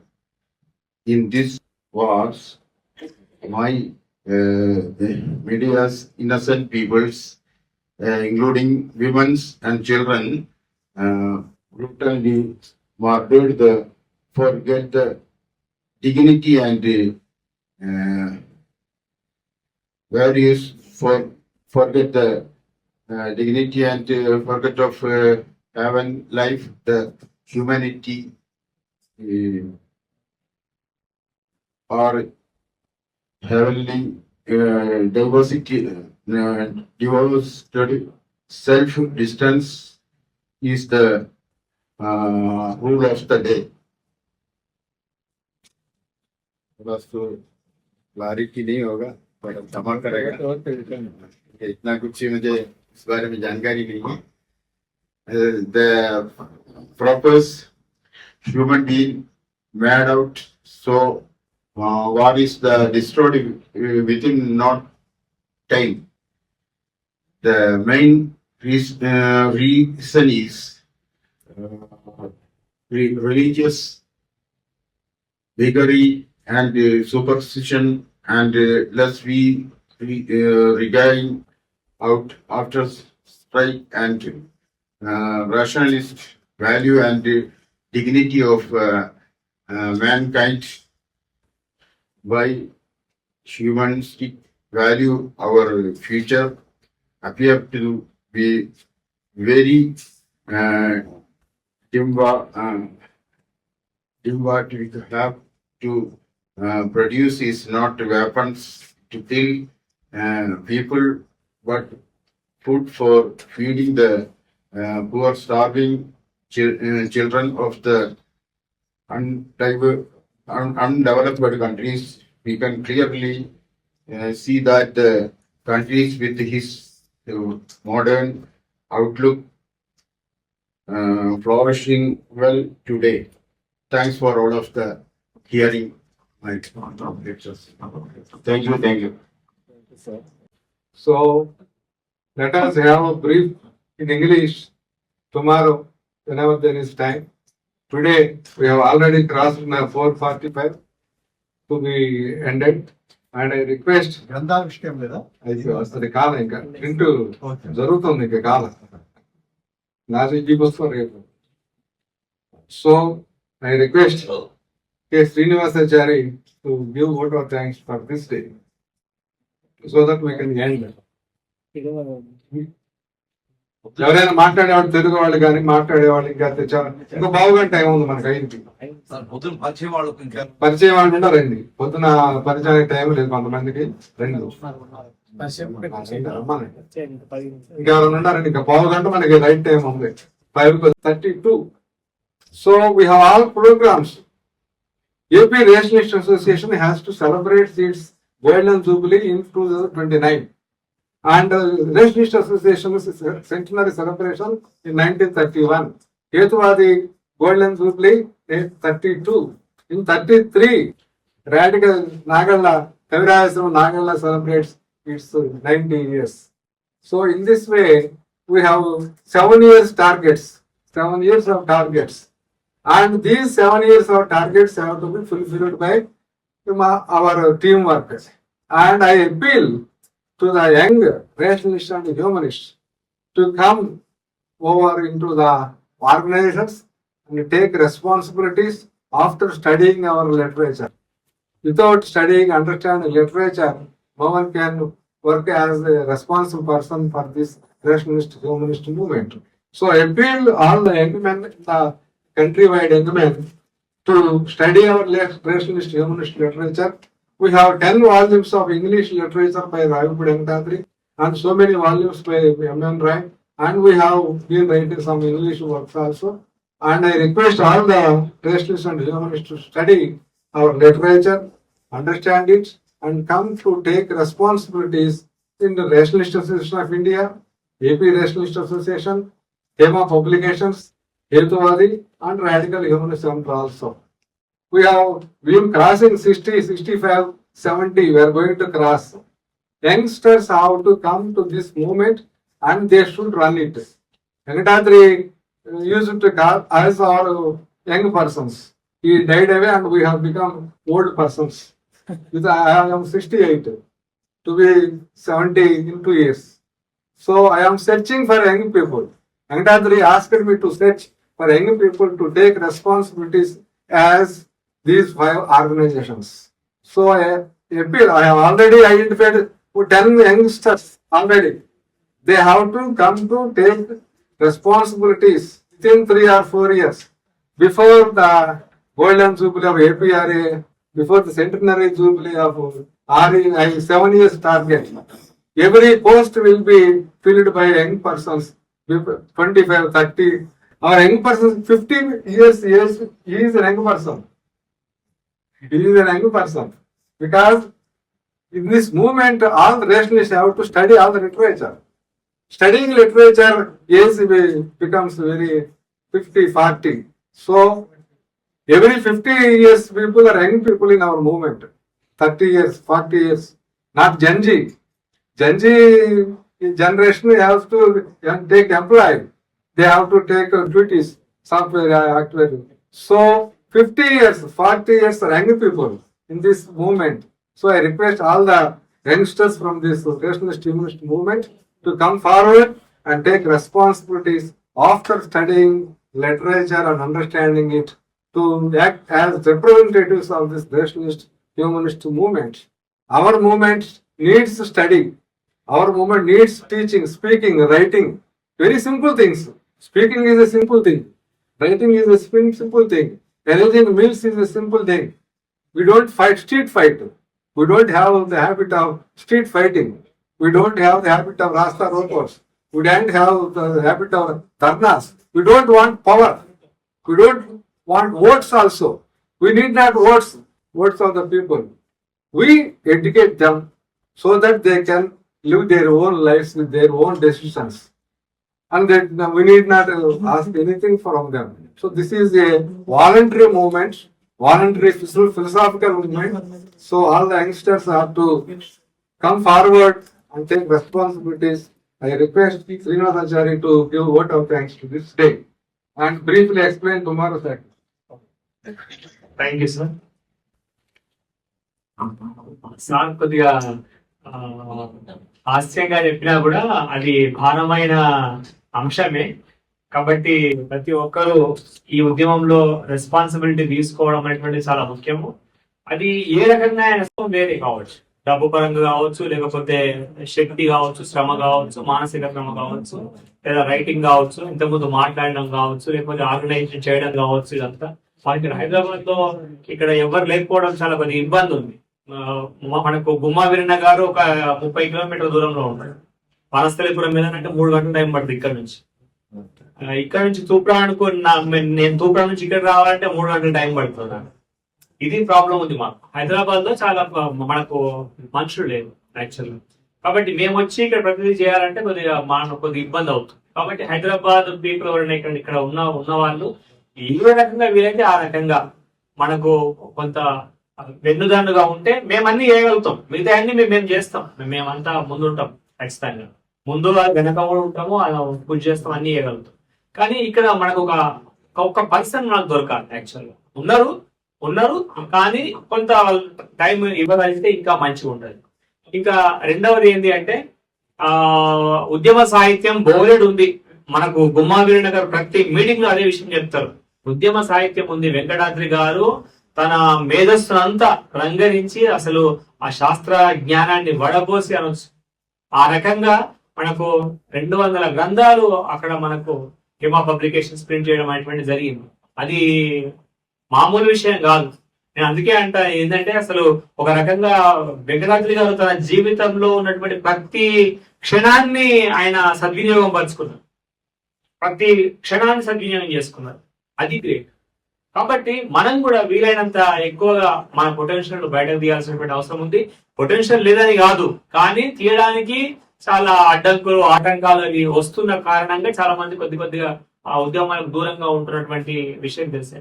కాబట్టి మనము ఆ time కొద్దిగా వారానికి 1 రోజు, వారానికి 2 గంటలు 3 గంటలు కనీసం మనము ప్రతి 2వ ఆదివారము, తర్వాత 4వ ఆదివారం, 2వ ఆదివారం ఏమో ఆంధ్రప్రదేశ్ హేతువాద సంఘం నుంచి మనం video online meeting Google meet నడుపుతున్నాం. అంతేకాకుండా తెలంగాణ హేతువాద సంఘం నుంచి 4th సండే మనం చేస్తున్నాం. కాబట్టి వాటిలోకి వచ్చే వాళ్ళ సంఖ్య దాదాపుగా 20, 25, 30 కంటే దాటట్లేదు. ఇక్కడ చాలా గుడ్ నంబర్ వచ్చింది ఇక్కడికి. కాబట్టి ఒక 60 మంది వరకు ఈ రోజున మనం చూడడం అనేటువంటిది కావడం అనేటువంటిది జరిగింది. మన ఆశయాలు, మన ఇవన్నీ పంచుకోవడం, ఆలోచనలు పంచుకోవడం అనేటువంటిది జరిగింది. కాబట్టి అట్లానే ఇంట్లో కూర్చొని మీరు ఇంట్లో ఉండైనా సరే గూగుల్ మీట్ ను మీరు పాల్గొనవచ్చు.